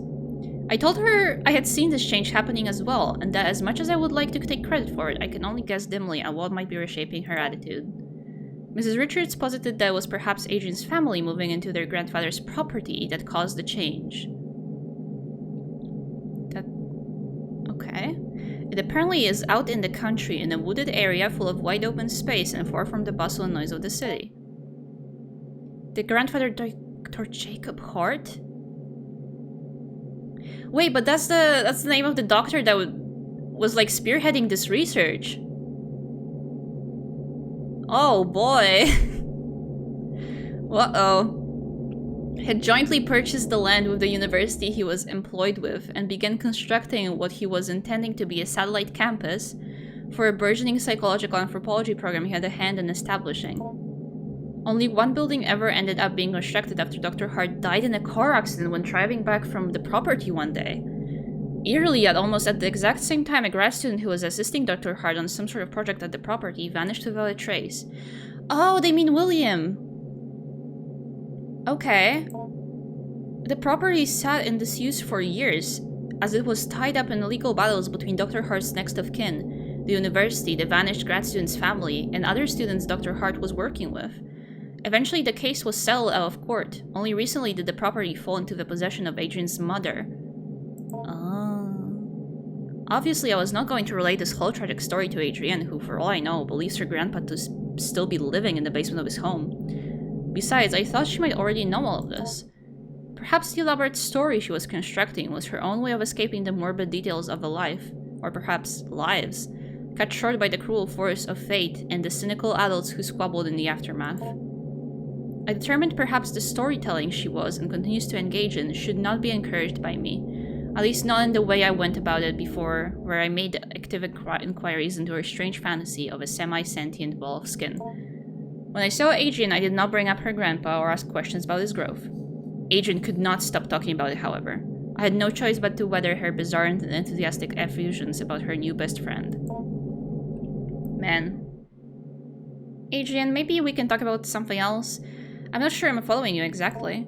He's gotten so big. He has so many whiskers that come out and I can see them move around when I think about him. I'm not sure what you mean. I'm so happy Grandpa is back. Not bag. Oh, Harmony. He's Hello. a bag. He's Hi. a bag. Hi. How are you enjoying my grandpa growing process? He's coming along. He's very talented. Mm-hmm. I'm very proud of him. Hell yeah. Stop it, man! I'm getting bullied. I've been doing so much reading. My tongue is getting tied. I'm growing a whole grandpa here. Can you cut me some slack? Please, please, please, please. I'm on my knees. Don't bully Mel. But hey, he's so much cooler than Mom and Dad. Once again, for what it's worth, I have put down the story she told me as best as I could. Adrian once again told me about growing her grandpa. And we go. Yippee! Yippee! Yippee! Grandpa How's the time. growth doing? Sure is pulsating. Uh-huh. Is there more? Oh, there's more trash. What is? Kiwi!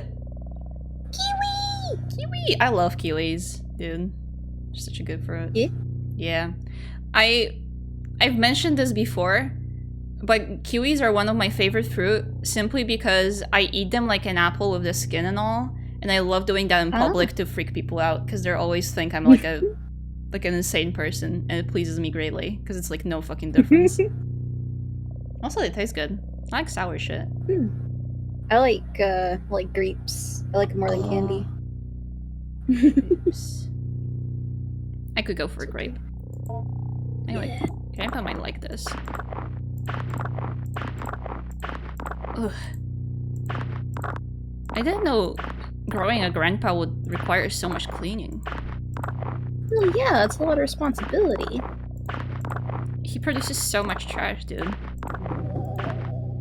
I'll clean. Is it still dark? Still dark. Okay, bye. Are you? Oh, how did you fill up the drawers? What? What is going on here? Grandpa, what have you been doing? Grandpa, when you finish eating candy, you put the wrappers in the trash. Come on, man. Come on, dude.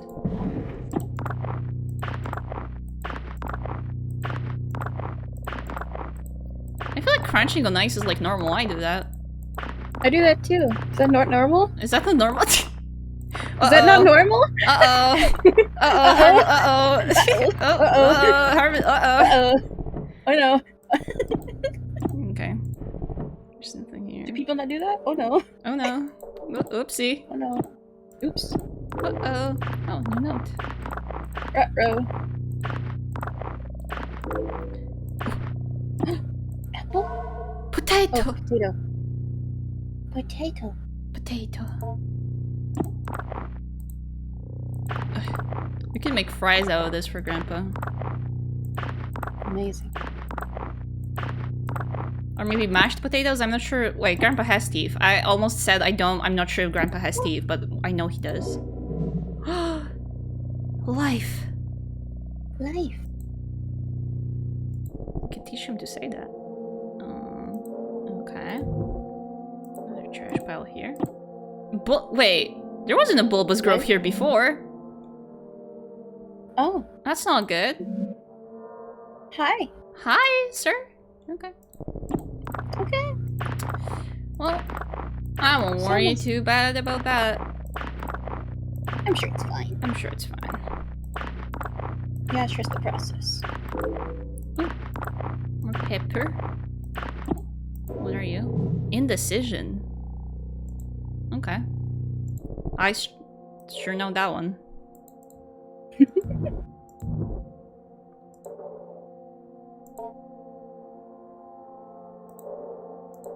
Let's check on Grandpa. Oh! Hi, Grandpa. Hi, Grandpa. Your hair follicles are looking bountiful today. Okay. Grandpa's gums are bleeding slightly and its skin seems overly dry. Oh no, Grandpa! You gotta moisturize! It may need food packed with vitamin C. A kiwi fruit would be an excellent... We have that! You got that. We have that! Yeah. We have a kiwi! What the? Kiwi, good for Grandpa. Good for Grandpa. Let's make some food. Potato and... How about a berry potato? I'm sure he'll like that.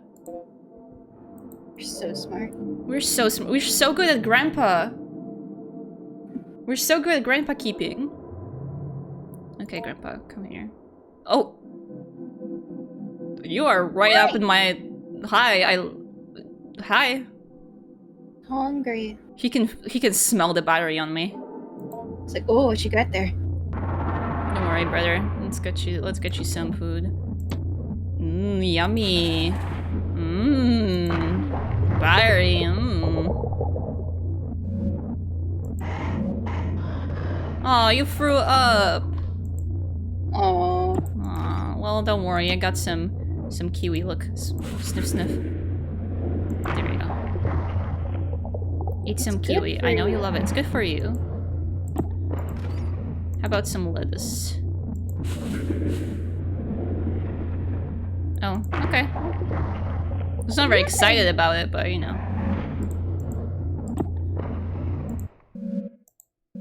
There you go. Grandpa recently emptied its stomach. Okay, let's check it out. Oh. Scissors. This might help you explore more of the basement. Oh, I bet. Okay, Grandpa, before we do our teaching session, I'll just look at you. Oh, Grandpa appears content and ready to cooperate. That's nice. Yippee. Hi. I did not click any scissors.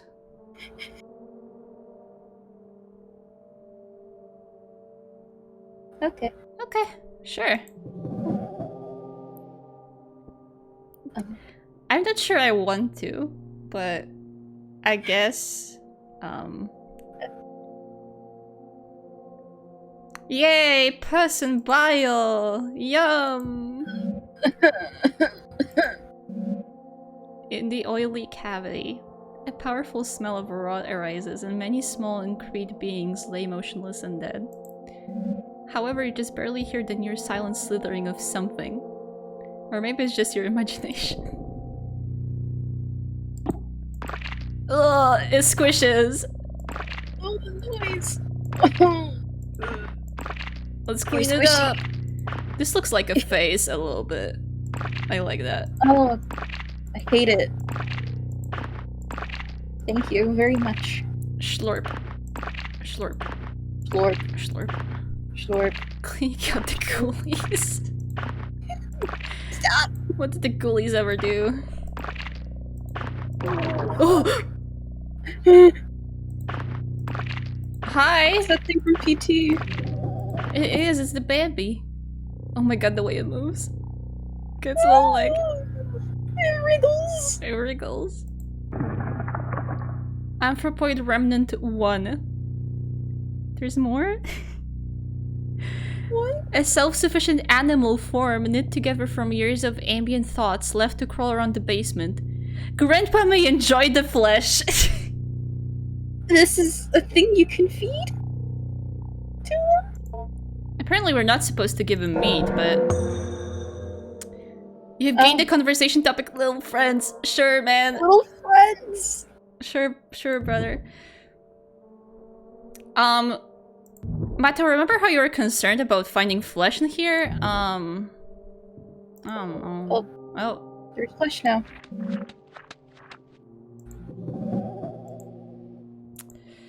Well, Okay. let's do this again. Put your Same, gloves same on. thing. Slurp. Slurp. Slurp. Slurp. We're not sure. He may or may not enjoy the fleshy.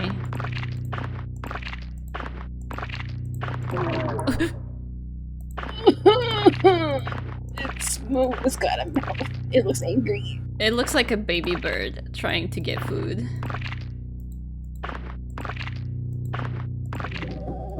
All clean. You sure? Not until next week. Two of them. I am flabbergasted how much this reminds me of Hylics. Hello? I don't It's know. the movement. Wait, 2 out of 3 acceptable foods eaten. Seek out things to feed Grandpa. Oh. You need to feed him one more thing. Oh, pear! Oh, yay! Grandpa might like this. Strawberry! I love strawberry. Let's give him a strawberry. Strawberries are good. I'm gonna just check. This game's kind of grimy. It's really grimy. This game does have a smell, yeah. We don't have to feed him the flesh. It's fine. I kind of wanted to keep these as pets. They look kind of friendly. That's pet. Are those coins down there? Yeah, it's like pennies and shit. I Whoa. don't think shit respawns in here, but just in case, I'm gonna pick that shit up. Patinusk. Sure. Oh boy. Oh lord. Okay, all clean. Oh, all clean. Well. I think the worst thing about this is I have food right now. Oh. Don't worry. Grandpa's also eating. Family dinner. Okay, so do we feed him and for a wriggling human-like grub, a wriggling human-like grub, a soft brown pear, or a brown strawberry that is as hard as a rock? I'm kinda leaning towards strawberry.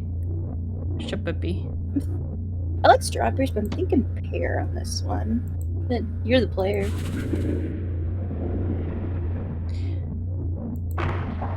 Yummy. We'll feed him pear tomorrow, because I'll still have it. Okay. The pear. Okay, and now Yay! we teach Grandpa how to talk. Indecision. That's a good third word to learn, I feel like, in your life. Yeah. Okay, hi, oh god, oh god.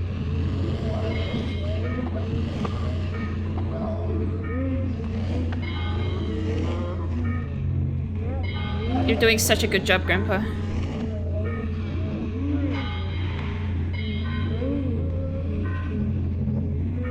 Oh. You're doing so well. Come on, Grandpa, you're almost there. There you go. Hey, that was pretty good. That was pretty good. Hey! The face I made, but that was pretty good.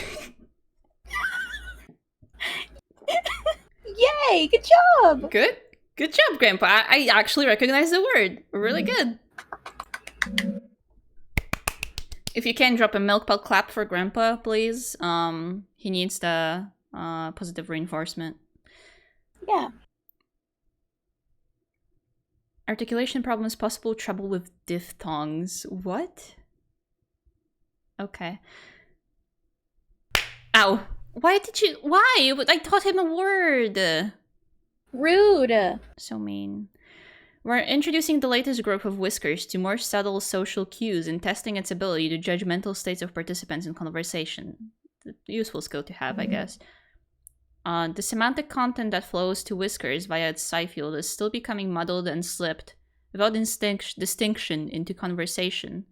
Although our intention of instilling in it a solid theory of mind will perhaps make it begin to understand that we do not know what it knows, or know what we are without our control sending to it. Is that a good thing to teach it? One would think a theory of mind seems to develop as part of its maturation process in order to hunt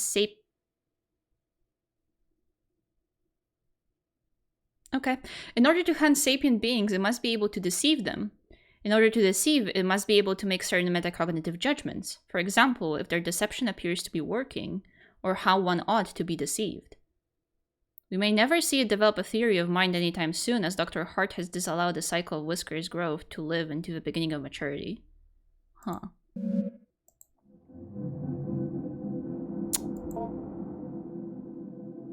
I feel like that didn't go well. No. About a life. It's a short word, I'm sure you'll get it. You'll do great, Grandpa. It's pretty easy. You can do it.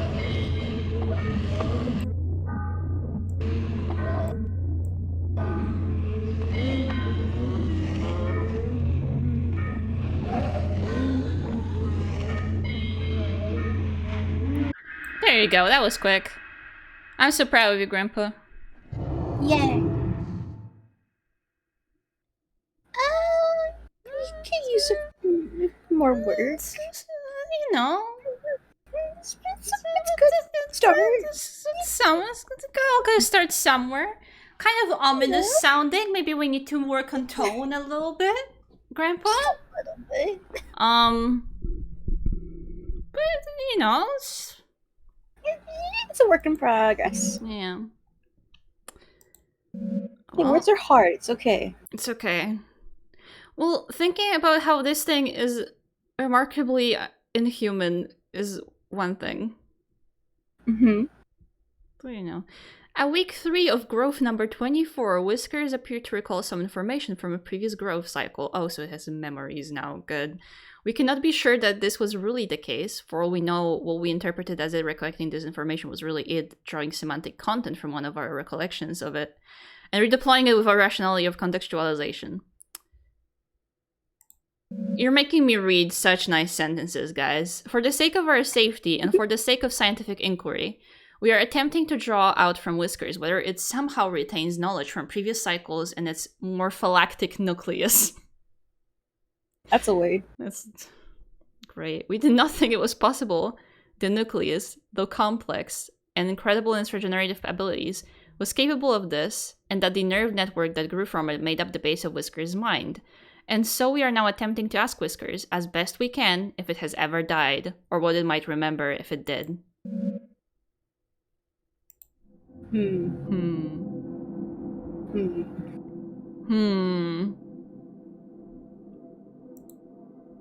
Okay, Grandpa. Let's end the week. Yay. Wait, I forgot to talk to Grandpa! Oh, good thing I saved. Hold on. No! Can I close this? You gotta go back. You gotta talk to him. Hold on, guys.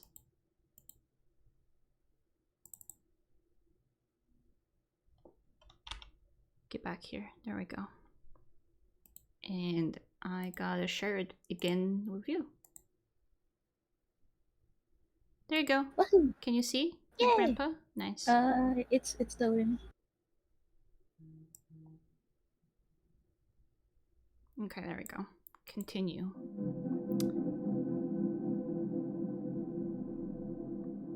Can you see my friend? Yeah. Okay.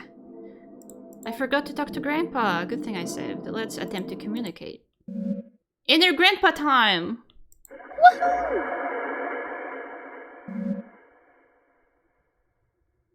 The inner grandpa will still not fully formed is revealed. It may be fruitful to speak with it if it can respond. Oh!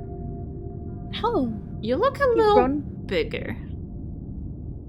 Look how big you've grown. Do you talk better? Oh, you got teeth. Got a mouth. And one eye. Grandpa still struggles somewhat to speak due to its underdeveloped tongue, mouth, and jaw. However, it manages to rasp out an answer. Hunger is not enough. On the walls of the cave, the Auroch can be hunger transformed. Desire is fulfilled by pain. Your grandpa doesn't have the right words. Right now, I can only say, I love you. Aw, Grandpa! Oh. No way! Love is not enough, though. Desire is not enough. Project it outwards. Make it true to yourself, if only in symbol.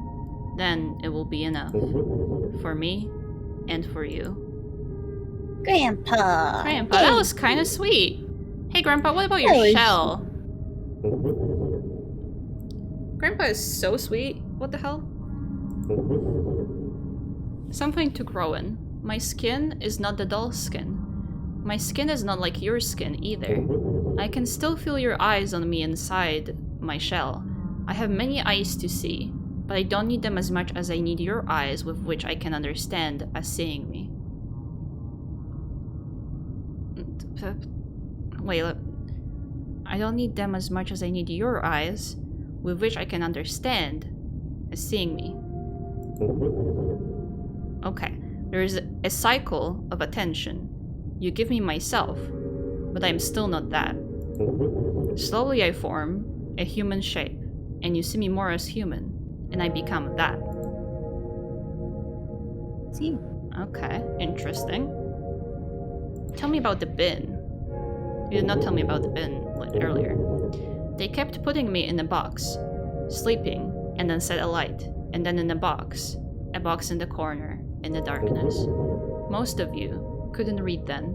The scribe came and wrote what everyone said. They wrote on strips of bark with thin reeds. No, it was not that. It was a paper posted somewhere. It had words to open the box. I was half dead in the box. The part of me that dies was put there for a long time. The part of me, and other things they threw in, a refuse pile, papers they discarded. Okay. A part of me that dies, so not all of you dies. Grandpa has much wisdom. What about language, Grandpa? Grandpa is old. My lives were easier before I made myself to speak and before you made clothes to wear and rules to obey. Your grandpa remembers. I have learned much in many lives and deaths. Keep speaking with me. I love talking with you and learning from you, and helps your grandpa so much. Soon I will be everything you would like me to be. I see. Nice, thanks, Grandpa. Grandpa, what about your little friends? Can you tell me about those little grubs that are wriggling inside my pocket right now? What are those? The little ones, they grew like seeds off my skin. Worms fall off my body. As one does. Gross. Yeah, as we all do. We all experience this. I don't. Thoughts falling off of me. Dreams put there by others. When I was under the ground, I made only very few. Shepherds walked through the grave, and I saw them lusting for their wives, and my skin made their loving faces. Gross, Grandpa. I don't want to talk about sex with you. I called them out into the darkness with their loved voices. One by one, I took their shapes and their skin and blood. That was a time ago, before stone buildings, before the orders of angels and words and symbols. I'm sorry, Grandpa is thinking, but there's a little left over from others too. I'm still so hungry for flesh. Oh no. Grandpa, I'm sorry I've put you on the veggie diet. Part of me is, I would even eat one of them that fell off of... Uh, Okay. Okay. I guess it might be. It's like implying that it's been doing this since before civilization as we know it kind of started forming. So this thing is very old, and maybe it was not a good thing that we took it out of its jar. Maybe. Maybe. I can't help it. They grow off of me. They fall off and grow in the dark, grow around me. Okay, Grandpa. Good night, Grandpa. Bye, Grandpa. Now I'll Grandpa save. Reese. And then the week. Woohoo! Wahoo!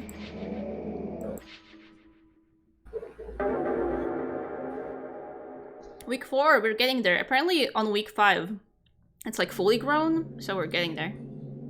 Oh no. I mean, yay! Grandpa emote?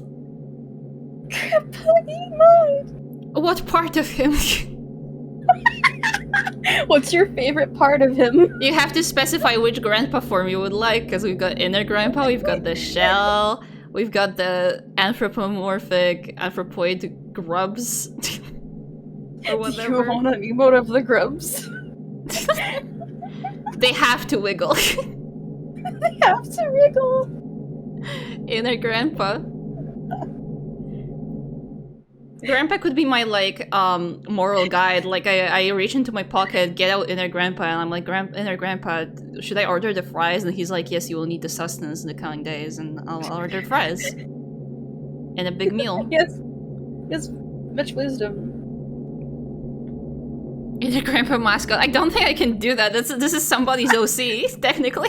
You know, this is somebody's OC. Do not steal. I can't just, you know. Just do that. This is somebody's lovingly crafted. Well, it's my grandpa now, but you know what I mean. I'm sharing custody. I can't just do that. Okay. The time I have to spend compiling an evaluation of Adrian is almost up. And I still can't say what to make of her changes in mood. Mato, breathe. It's okay. Grandpa's here. It is of course the case that children of Adrian's age are nowhere near finished learning and growing. I may have to simply be happy that Adrian was able to improve her attitude. However, something in the odd and occasionally grotesque stories she continues to bring up to me still strike me as meaningful. How has your week been, Adrian? Grandpa is almost ready. Is almost finished. Well, sort of. He's almost as big as his shell now. He has a face, and he can talk pretty well, and almost has legs. I see. As before, I have put down the story she told me as best as I could. Well, that was pretty quick. We're getting right to the business then. Right into it. Oh. Let's take a look around first. Are you still dead? Still dead. Oh. Oh, more. I thought we cleaned this up. More. It's just. You gonna get another fella? God, I hope so. I hope I can keep collecting like Pokemon. I want my pockets to be slithering with the little fellas. Oh, none? Oh, there's none. Nope, never mind. What about the trash pile? Anything nice for me here? We can trade them. Ah, Ben, I have the ultra rare anthropomorphic growth. Do you want? What's that? In exchange for what, though? I don't know, if he has anthropoid growth number 5, because I like the number 5, then I might trade that. Bar soap. Ah, Grandpa, we're gonna wash out your potty mouth. Okay, the dark room is over there. He wants to eat soap. He wants to eat soap so bad. Grandpa's a soap eater. Didn't you? Wait, one of you ate soap, right? I'm not imagining this. What? Ben, did you eat soap? No. Man, you fucking knew it. No, not Ben. Never. Flatbread. Flatbread. Damn, it's treating Grandpa right. Okay, well.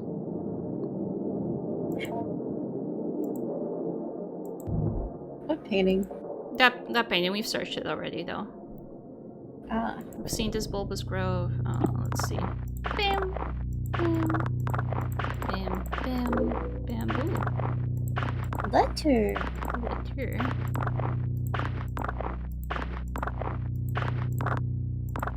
Give me trash. Ooh. What is that? What is this? Oh, that's a mushroom. Mushroom. Okay, I see. This game does something to my brain. It's a sure thing, man. Me too. Teach Grandpa this I don't know if word. it's good things. To read the note. Oh, okay.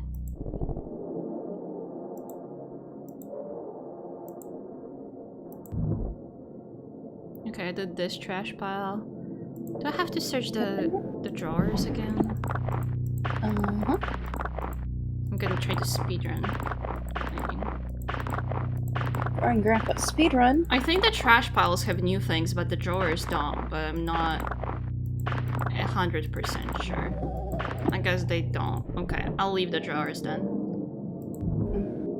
Let's go see how Grandpa's doing. Grandpa! I need 2 vocabulary cards though. Okay. And you just have one. Well, let's. Ooh. Apple. Apple! Grandpa might like. And jackfruit. Damn! Jackfruit. That's fancy. How did I get in here? Let's see.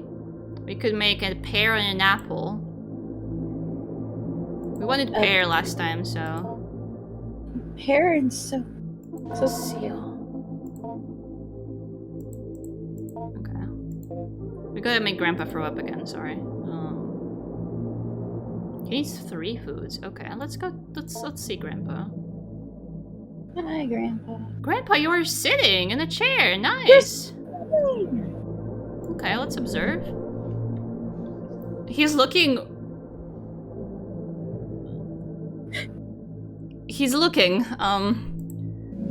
Seems fatigued and almost anemic. Some of its spines appear brittle. Perhaps it will be more cooperative if fed an iron-rich meal like meat. Do you have meat?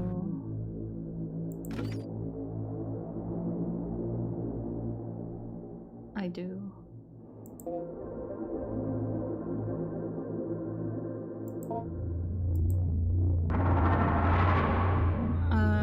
Hi, Grandpa. First of all, I have a nice snack. Take a little yummy yummy.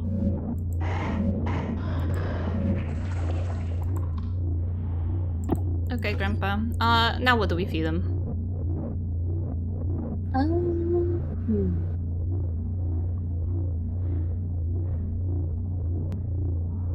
Apple.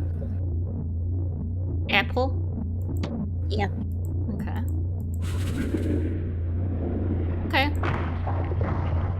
Enjoy apple. Yay. How about some flatbread to get some, you know, Yeah. gluten and shit?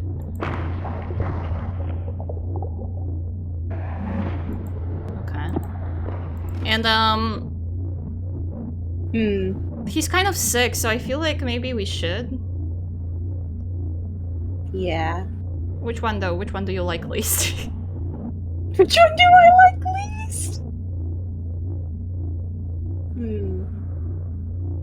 I think he's been nice. He's been very cooperative. He deserves one snack. One snack. I don't like the one that's not looking at me. This one? Yeah. He looks like he's pogging. Well. Oh. Oh. He really like. I think we found Grandpa's favorite food. The meal appears to have been particularly well received. Your offering of flesh stirs something within Grandpa. From within the folds of its body, a wiry proboscis-like appendage begins to emerge. Maybe What? worth taking a look at this after defeating. Knowledge you have recently acquired has given you access to a new conversation topic to discuss with Grandpa. Proboscis.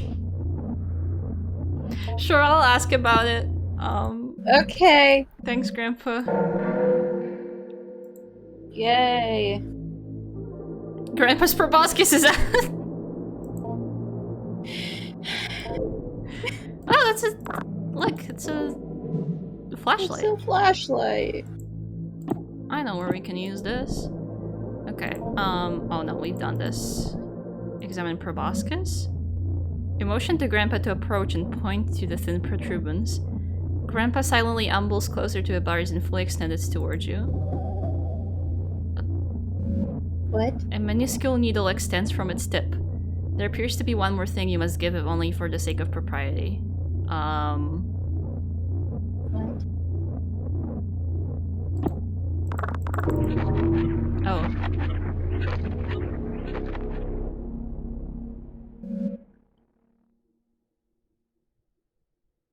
Grandpa has appreciated your blood offering and will receive a symbol or totem from you now, although only one per offering. Fuck. What are you playing? I'm growing a grandpa, fuck off! Okay. Come down, I'm growing... Proboscis? Yeah, so didn't you ever grow a grandpa? Grow up, dude. Come on. I just woke up. I forgot to set my alarm. You're late for grandpa! As the blood-fed proboscis retracts back into the folds of fabric, you step away from the bars. You got him in jail? He's got an enclosure. Yeah. Wait, You can know, I? like how a baby needs Ooh. like a playpen? This is his playpen. Wait. Ooh. Oh. You're making him look like a fucking paper doll.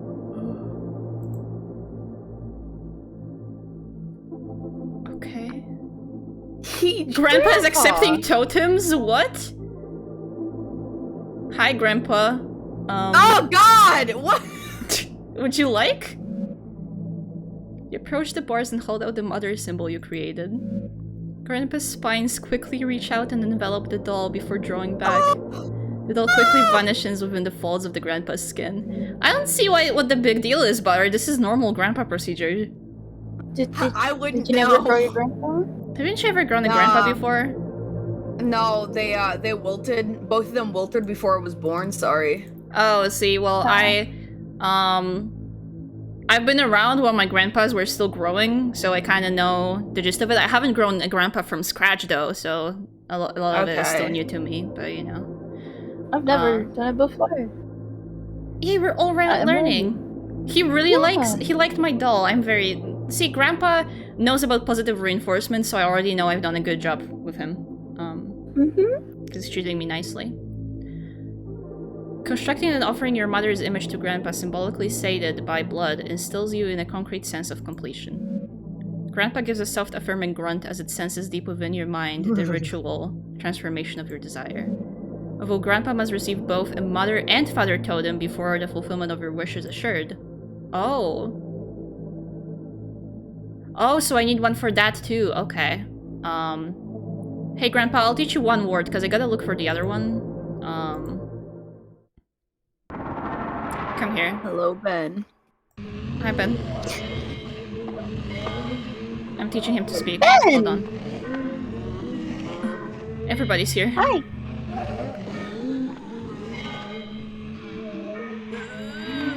Are you like stimulating his fucking vocal cords? I'm teaching him how to vibrate properly. Oh. God, fuck! This is so weird. I love it. Oh, hold on. He's gonna talk. Nice! That was really good, Grandpa! Yay! Yippee! Oh, I just realized I had the game muted. I missed the fucking symbol. God damn. No. You gotta listen. This game's got fucking noises, dude. Okay. He I'm really so did excited. well. It had noises and sounds.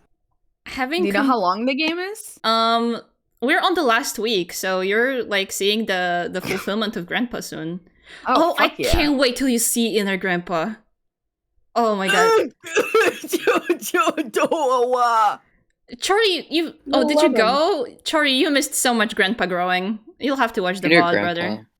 Inner looks grandpa. better than he did the first time. Oh my. Yeah. Yeah. Okay, so Eddie He hints keeps on inner looking better. grandpa. No, you'll just have to see. No. All right, cool. Good luck. Having completed the lesson, you take a look at the back of the vocabulary module. Oh, okay, yeah. There appears to be nothing written here, or if there was, it was thoroughly erased. Okay. That's a little unnerving, sure. Okay, I got a lighter now. Like, there we go. Waste bin! Wait, code. I have it. Biohazard, yes. It was 323 245. The lid unlocks, and with some effort, you move the heavy lid of the bin. An old grandpa's. That's my dad? Okay. Hey. Sorry, my dad is bald, so that this is like not a fatherly image to me. They have to fight him. The recognition of this face kicks off a cascade of emotion and meaning deep within your psyche. Okay. He's got some cool shades on. Anything else?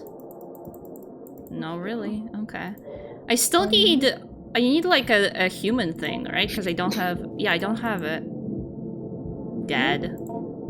He's got some gender to him. He does look very gender. Oh well, there we go. Okay. Nice. Hey. There's some totems or such. discourse on the subordination of hidden beings. A classic of alchemy. Discourse. Man, they got so they've got callouts in this for days, I bet. Okay. On V, virtue of V prudent when dealing with devils, seen or unseen. Surely no, as we all know, this is purely scientific here, what we're doing. The splendors and terrors of God's creations inhabit the world of both seen and unseen. And just as one will not grapple with a lion lest they be a fool, one will not approach a being of the mind or ether without foreknowledgeable thereof. Okay. You could have worded that way easier for me to read. But okay. Like, I can't even process what's being said right now. This is all I've been reading all day. Oh no, I'm There so are sorry, buddy. beings with no form, hiding between towering columns of air and only appearing by slipping into the heart of or mind of evil and unclean men. I take showers, I'm fine. But still there are more beings which straddle the realm between the seen and unseen creatures, feeling through the air to see the heart or mind of men. Ah, okay, because Grandpa was talking about, like, feeling the air behind my eyes or something, so maybe that's What the fuck? Yeah. Yeah. Grandpa Grandpa's skills. feeling the fucking brainwaves, dude. Grandpa's got perks. He's an empath. Fuck off. Also, Chari, unfortunately, I did have to learn how to override my ADHD zone out because I am in, like, scientific fields where I have to pay attention and kind of try to understand this. I hate it, but I can do it. Oh So my this is God. so I can kind of get what this game is doing. It's You just possible. research your braining it. Yeah, a little bit. Like, it's all, like, scientific papers and shit, so I've been like, oh, interesting, nice, fun creature. Like, to be fair, the world building in this game, I've already said before, is fucking phenomenal. I love what the dev did on that front. Very good writing. It is only by God's grace and his angels and servants crushing these beings under heel. Oh, we're Christian now. Okay, whatever. A magician might compel them to the magician's will. And so a magician must be perfectly clear and not erring in intent and ritual granted to us by God, or else the devils, seen or unseen, will devour them, that being their nature. Okay, so if we fail the ritual, we're dead. So I have to, okay, I have to give him that, or our little girl will die, I guess. So good thing I gave Mummy. How Today. old is the player character in canon? She's like 10. What the fuck? You'll see. She like goes to therapy sessions. We're like actively retelling what we're doing here to our like counselor at school. Fuck. Yeah. On the nourishing of devils of a particular type. Certain devils of a particular nature are nourished by the element of fire, others by attention and prayer given to their idols, still others by stranger and more obscure means. By God's grace, the requirement for nourishing a devil as part of a contract only requires a token of these givings, that is, a symbol. So the doll, okay. If a devil hungers after flesh, and would strip a man to his bones and is devouring. Cool. The devil's hunger in nature, which thirsts for flesh, can be held in abeyance in the ritual act of giving blood in only a few drops. So this is what we accidentally did because I like a total idiot just started grasping at the proboscis or whatever. However, oh my god. Yeah, it was just like, oh, I'm gonna click. I'm gonna inspect and I gave blood. However, the contract must be completed in full. For if the magician errs and does not provide in the devil instruction and guidance, the devil, once abjured to do no harm upon the magician, will return to its devouring nature. Oh. That's... okay. So you do gotta teach him to speak. I do. Hey, Dad. That's lovely. Hi, Papa. Hi, Looks Papa. just like my dad. Hello, father. Looks just like my father. Hello, Father. Wait, did I clean this trash? I didn't! Oh, I was wondering where the other card might be. I didn't clean this trash pile. I gotta teach him another word. It is very alchemical. That's true. I mean, Full Metal Alchemist is kind of different from what I remember. Nothing? Really? Where's my card? This is clean. I got the thing here. Did I get everything in the cabinet? Bottom drawer, top drawer, cabinet.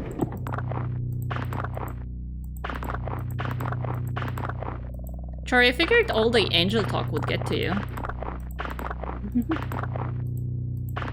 I'm having a good time cajoling with the devil. Oh! So there was something. Meaning. Okay. So that was from the cabinet. So maybe I should be searching the drawers. I will do that. Let's go to study corner. I'm just gonna, just to be safe, look at the pennies again. Me looking in my couch for change. Actually. I wish cleaning was like this in real life. I just click a mouse and it goes. That'd be so great. That would be amazing.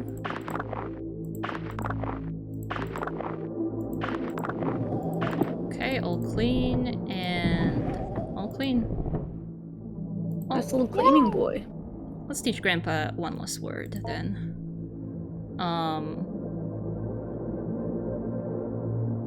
Maybe I'll do that tomorrow. I don't think I can. Yeah, I can't get the proboscis again, so I guess I gotta do that tomorrow. Because we still got 1 week. Let's observe Grandpa. How are you doing? Okay, ready to cooperate. Okay, let's teach Grandpa. Meaning. Yes. Yeah, I do. I know that. Ugh. This is what I was missing out on when it was muted? Yeah. Fuck. Yeah! He's learning. I did this when I was a youngin'. Yeah. That's how I learned my 5th word meaning. That was also my 5th word that I've ever learned. Same. Oh, were you in VC? Hi, Peachy. Peachy came in, sat there for like 10 seconds, and then left. Oh, not quite Grandpa, but Yeah. Yeah, that was Needs just work. like a... you just grown. It's a work in progress. He did a better job with the other words. Yeah. Yeah. You did better. I don't know what my first word was. I hope it was milk. In English as well. I think mine was no, but that's pretty basic. When I was a kid, adding on to just the weird shit about surrounding me, before I learned how to speak, my mom taught me like rudimentary sign language. So before I could like talk, I just signed shit. That's fun. Which like I don't remember any of that now, but the first word I like actively signed often was eat. And I started doing that at a barbecue place. What was your first word, Ben? Mine was embarrassing. Oh?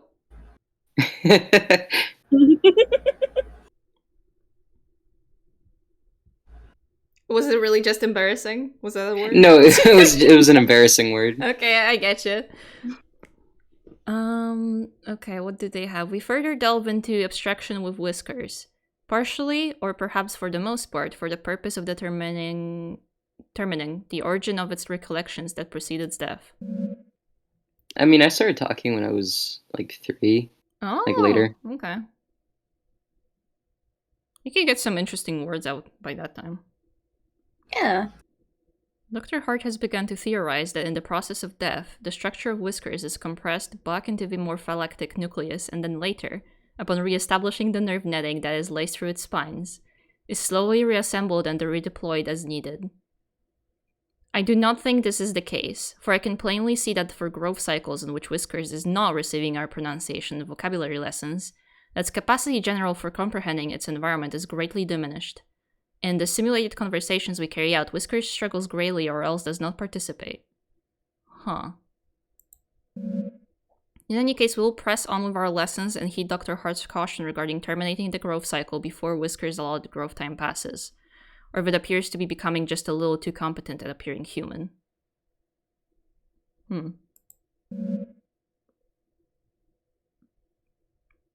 Well, the 10-year-old is just looking at the words and going like, I don't get it.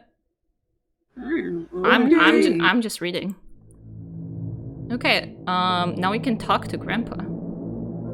Yay! Hi, Grandpa. I love your follicles, Grandpa. You're looking very swaggy today. Anyway, how about that inner Grandpa?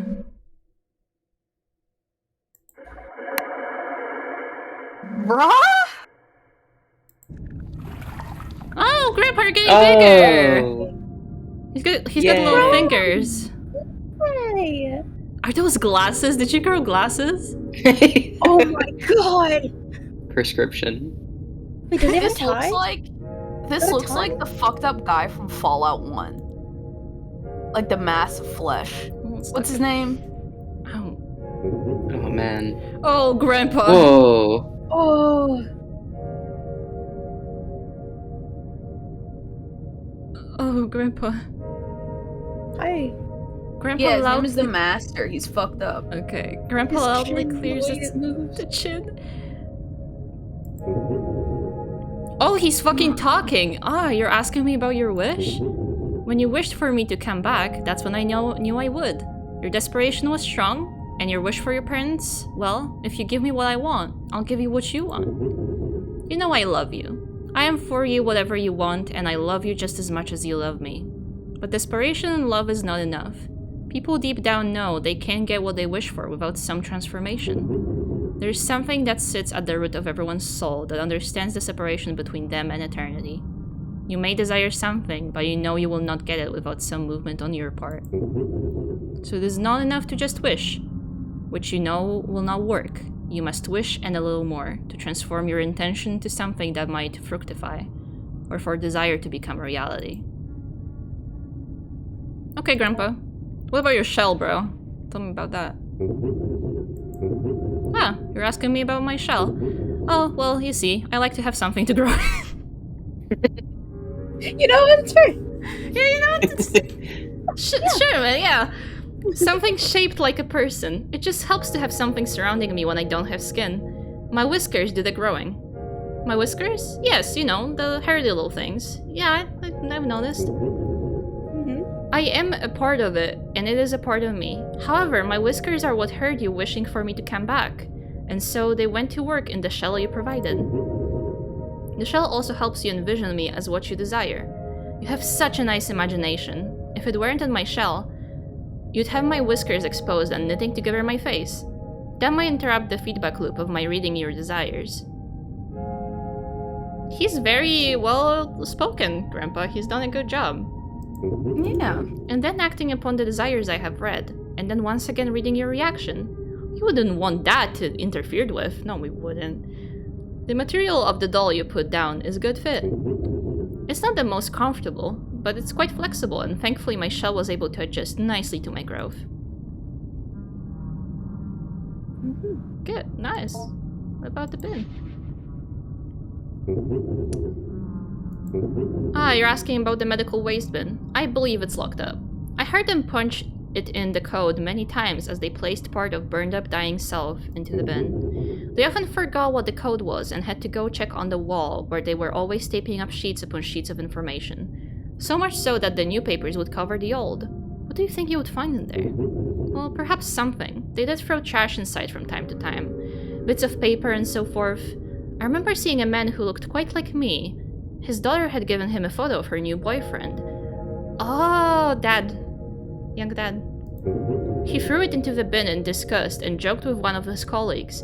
It may still be in there for all I know. Yeah, we found it. I got it. Let's go, language. What can you tell me? Ah, you're asking about language. Well, the more you taught me, the more I was able to learn myself by hearing what you were thinking and saying. A week ago I could speak a little bit, but I was less of what you imagined me to be and not quite the talker I am at the moment. Part of what I am saying is, of course, made up of what you expect me to say. I think I am very comfortable being open and honest with you because I am your grandpa, and I love you. And certainly that makes a part of what I am. However, there's a part of me deeper down, the thing that created me maybe, the undying nucleus. It is answering for me as well, and is unaffected by whoever might shape what I become with their thoughts. Okay, Grandpa. I love you and your undying nucleus as well, so don't worry about that. And Chloe, we've been growing our grandpa, as you can see. We're doing really well. Grandpa, what about your grubs? So big and kind. He's so big and kind, and his chin wiggles, so His skin wriggles. flops about. a shirt is emerging. He has texture to him. Yeah. Designer. That's Gucci right there. Maybe silk? You're asking about my little friends. Well, yes, they come from me. They grow around me in pockets of flesh and protoplasm. Think of them like dreams, maybe. I'll explain. Have you ever had a dream that was sort of like a bunch of people, places, and events you experienced, all mixed up together and jumbled up? It's a sorting through and disposing of the refuse of the mind. My little friends are like that. Refuse. And in ridding myself of them, I am casting off the excess material I did not use in developing life forms. Anyone who comes close to me, well, they are my eyes, my nose, my skin. Their thoughts become mine and shape what I make. However, when I was alone for so long, I didn't have a lot of people near me. What you are thinking and expecting of me is shaping what I'm saying, how I'm saying it. Do you understand? Kind of. And so, because I did not have enough input from my surroundings in order to put the material to use, the material falls off my body, crawls away, and usually dies. I am able to make the most of my material when someone is looking right at me, projecting who I will be, like you are right now. What you are thinking and expecting of me is shaping what I'm saying, how I'm saying it. Do you understand? You said that. I think that's an error. Okay. Grandpa, I see your proboscis is hanging out, so, can you tell me about that? Good. Oh, you're asking about my proboscis. It's just a little tube I keep to help me feed on blood. That's what it does. You could say it's my real mouth, but it's not really a mouth. It appeared because you fed me flesh. One of those little friends you found, I think. You feeding me flesh was a symbol, a proposition, if you will, that you wanted to hold up your end of the bargain with regards to your wish. If someone is willing to hold up their end of the bargain and let me feed on them with my proboscis, then they can move on to the next step of the agreement, providing me symbolic instructions. I hope that clears things up. Oh, you have another question? Do I like the blood? Well, my whiskers, I believe they like the blood, and the flesh. It's strange. They are me, and yet they are now me. I guess not what was meant to be. There was a typo, I guess. I am bound to them. They control me. And technically, yes, they did make me. However, you were the one who really grew me. In some ways, those whiskers, they are me, or a part of myself. Or I am a part of it. That part is much more animal-like. Whatever might happen, know that I will always love you. And because it controls me, I might not be able to act how I would like, even if I do love you. Oh. You know, Grandpa, a simple yes or no would do. That was a lot for a single question, Grandpa. Goodbye. Oh, he's not interested right now.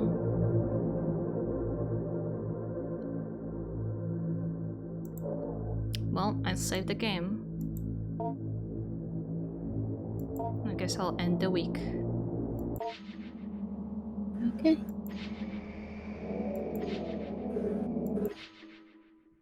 Here we go. Week 5.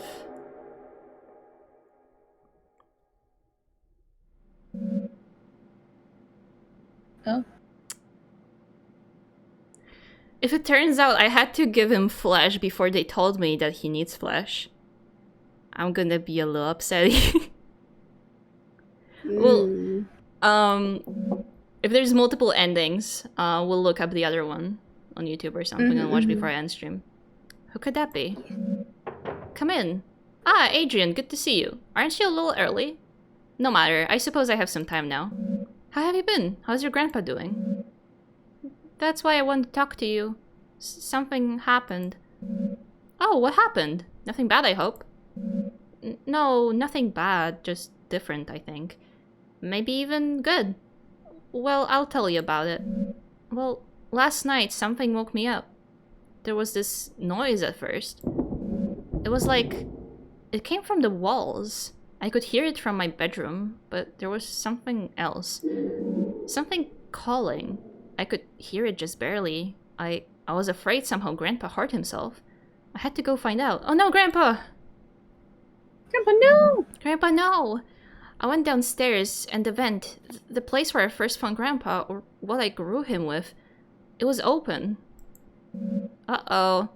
Do you remember how I told you about the vent in the ceiling behind the bars? I was thinking he had climbed up into it. He had gotten so big. You could have done that. Maybe he had gotten trapped somehow in the vent. I had to go see.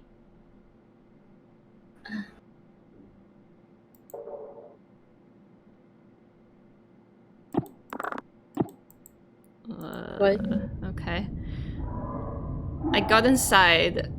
I heard the calling again, more clearly this time. Grandpa was definitely in the vents somewhere. I could feel him hearing my thoughts. I got that weird feeling. A sense in the air. I had to go forward. Oh no. Oh, that's very nice. Ooh. As I moved in closer, the vent had stuff in it. The kind of slimy, hairy stuff Grandpa would leave around a lot. He was definitely close. Whoa. Something was there at the end. But it wasn't Grandpa. It looked maybe like he had made it, though.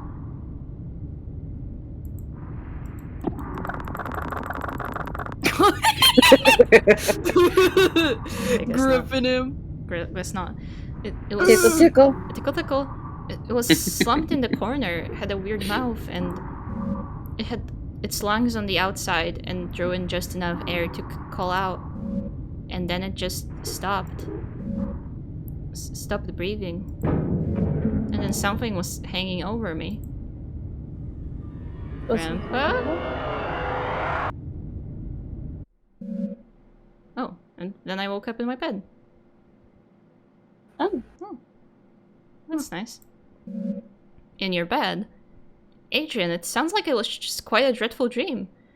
Are you alright, by the way? Your face is twitching like you're about to have a violent sneeze. Oh, it is. Dude. I'm fine. It's just Grandpa, you see. It took me a little while to figure it out, but later when I was brushing my teeth, I saw one of Grandpa's whiskers poking just out of the space under my eye. Grandpa, that's not good. He's in your sinuses, bro? And I started to remember how in the vent he hid inside of me. It was so fast, I could barely remember, but soon I started to feel him sliding around in my head, behind my forehead, and behind my eyes and nose. It doesn't hurt at all, it's just ticklish. I'm glad I can be with him. Oh, I can feel him now. I think he wants to meet you. Part of him is moving down my arm. Oh. I'm starting to get worried, Adrian. You really should not be twitching like this. I should walk you to the nurse's office. Come on, let's go. You should really meet him. I've told you so much about him. Here. What are you doing? Adrian, you're starting to look very ill. Uh-oh. Please just wait. Just stay still. He's gathering, waiting at my fingertips.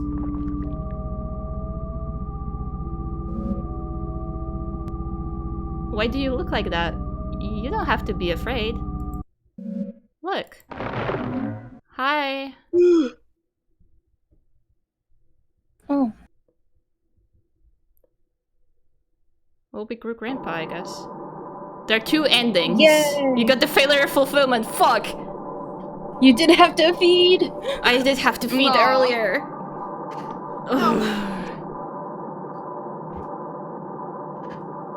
You got so far. And yet you failed. Okay, let's Yay! see about the other ending. Yay! Yay! Yay! We grew Yay. Grandpa! Yay!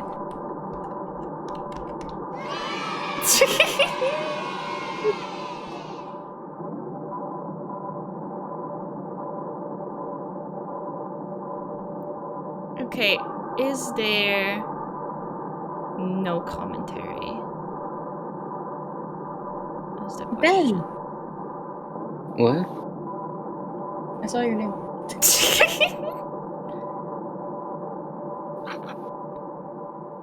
Let's see. Maybe I'll just mute the tab and we can look.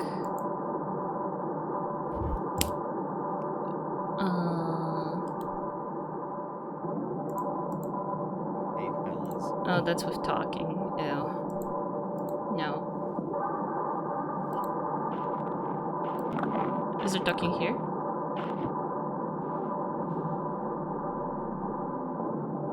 Okay, there's no talking here. Let's go.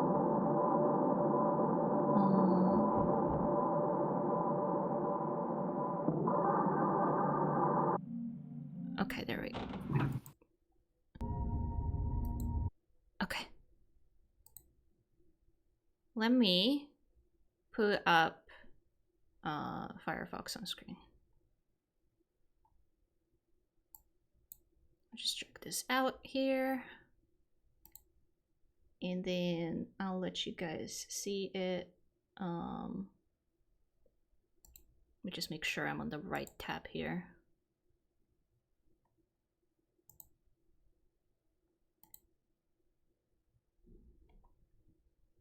Okay, nice. I am.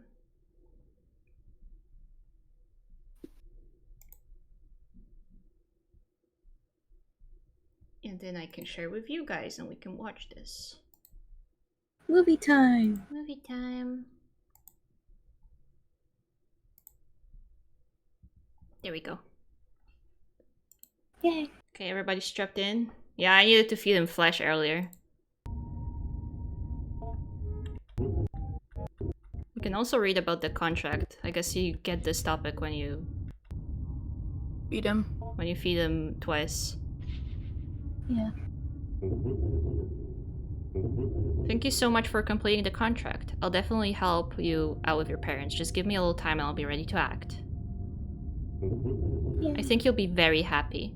Your grandpa is very happy too. You did it all by yourself, you know? I couldn't have helped you if I tried. Would have really not have liked to, well, I did not want you to not complete the contract. I would have hated that. Well, about that, Grandpa.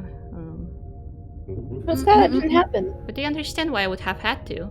Maybe you don't. So much of your lives are made up, and yet what comes to pass was always once a fiction.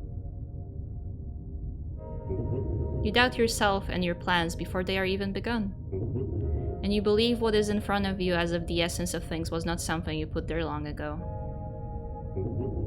Too much doubt can suffocate even the surest thing. Only with patience and growth and nurturing does something become what it will be. Oh, that's so sweet! As you soon shall see. Weirdly hopeful from a demon. Thanks, Grandpa.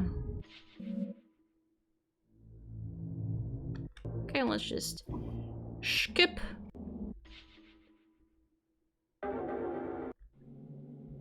Okay. I met with Adrian one final time in order to see if I could now reach some sort of resolution regarding her emotional trouble. In these past few weeks, according to the reports of her teachers and peers, she has shown a remarkable transformation in conduct.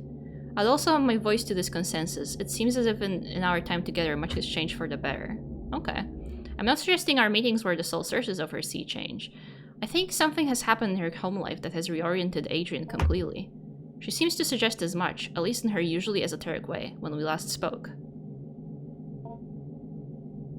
Something tells me something may have changed with Grandpa. Yes, well, something did change. I write down her words verbatim here. I went down the stairs like I always did, but I sort of felt like something was different. My parents weren't arguing, and I felt something had changed with Grandpa too. There was a weird noise, but I wasn't afraid.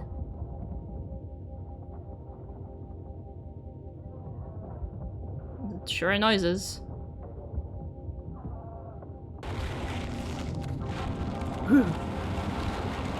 Oh.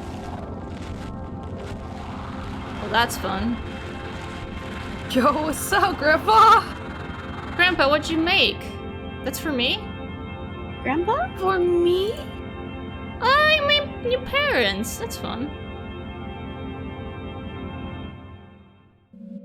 I think Grandpa had to leave, but before he left, he made my parents nice. He reached inside and changed them. That was my wish. Maybe even what I was growing wasn't really my grandpa. Grandpa left what I was growing behind. No! What? He is gone now. He moved quickly out to I don't know where, but I'll always love him. Aw. I dismissed Adrian soon after, letting her know it was a pleasure getting to know her. Despite my apprehensiveness about the speed of the turnaround she has made, I cannot see any reason why Adrian should be considered for further evaluation. And as a counselor for Adrian, let it be known that I believe she is of sound mental and emotional health.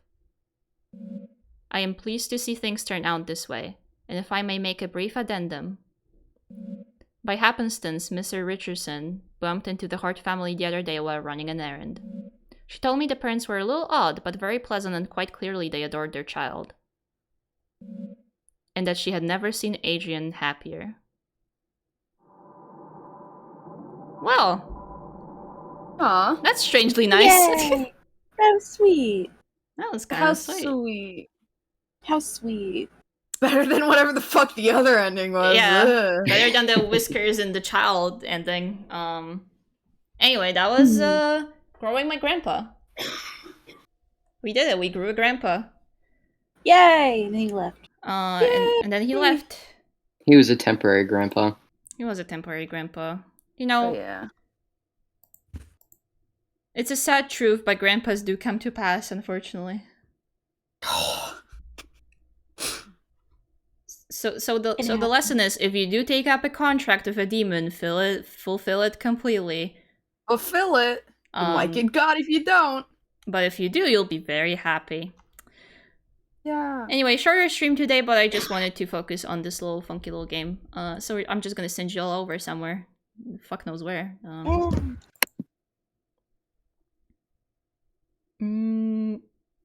Is Frostbot live? Yes, they are. About to suggest them. Okay, let's do Frostbot. They're playing some Debbie, I think. They're playing something called Oh no, they're playing Visage, Visage. Ooh, wait. Let's go. which I don't know what that is. I think it might be a horror game too. Oh, Hmm. hey. Yeah, I know. This is a really cool horror game. I feel like if you guys like horror games, you'll like this one. It's pretty scary. So tell Frost I said hi. They're very sweet. Very sweet. Yeah, They're so nice. they're so sweet, nice. so nice. Do support them. It's a strange game to fade in and out of, Bob. Yeah, I was very tired of watching. Grandpa with a nightcap and a nightgown and a candlestick going snark me, casting spells on everyone. Wizard Grandpa. Wizard Grandpa's Grandpa. influence. Wizard Grandpa. I'm glad to hear that. We'll probably be back with Breath of the Wild because that won the vote for next stream. I don't know, either tomorrow or Sunday. But yeah, I'll catch you guys then. Be nice to Frost. And bye-bye. Bye-bye. Bye-bye. Bye-bye.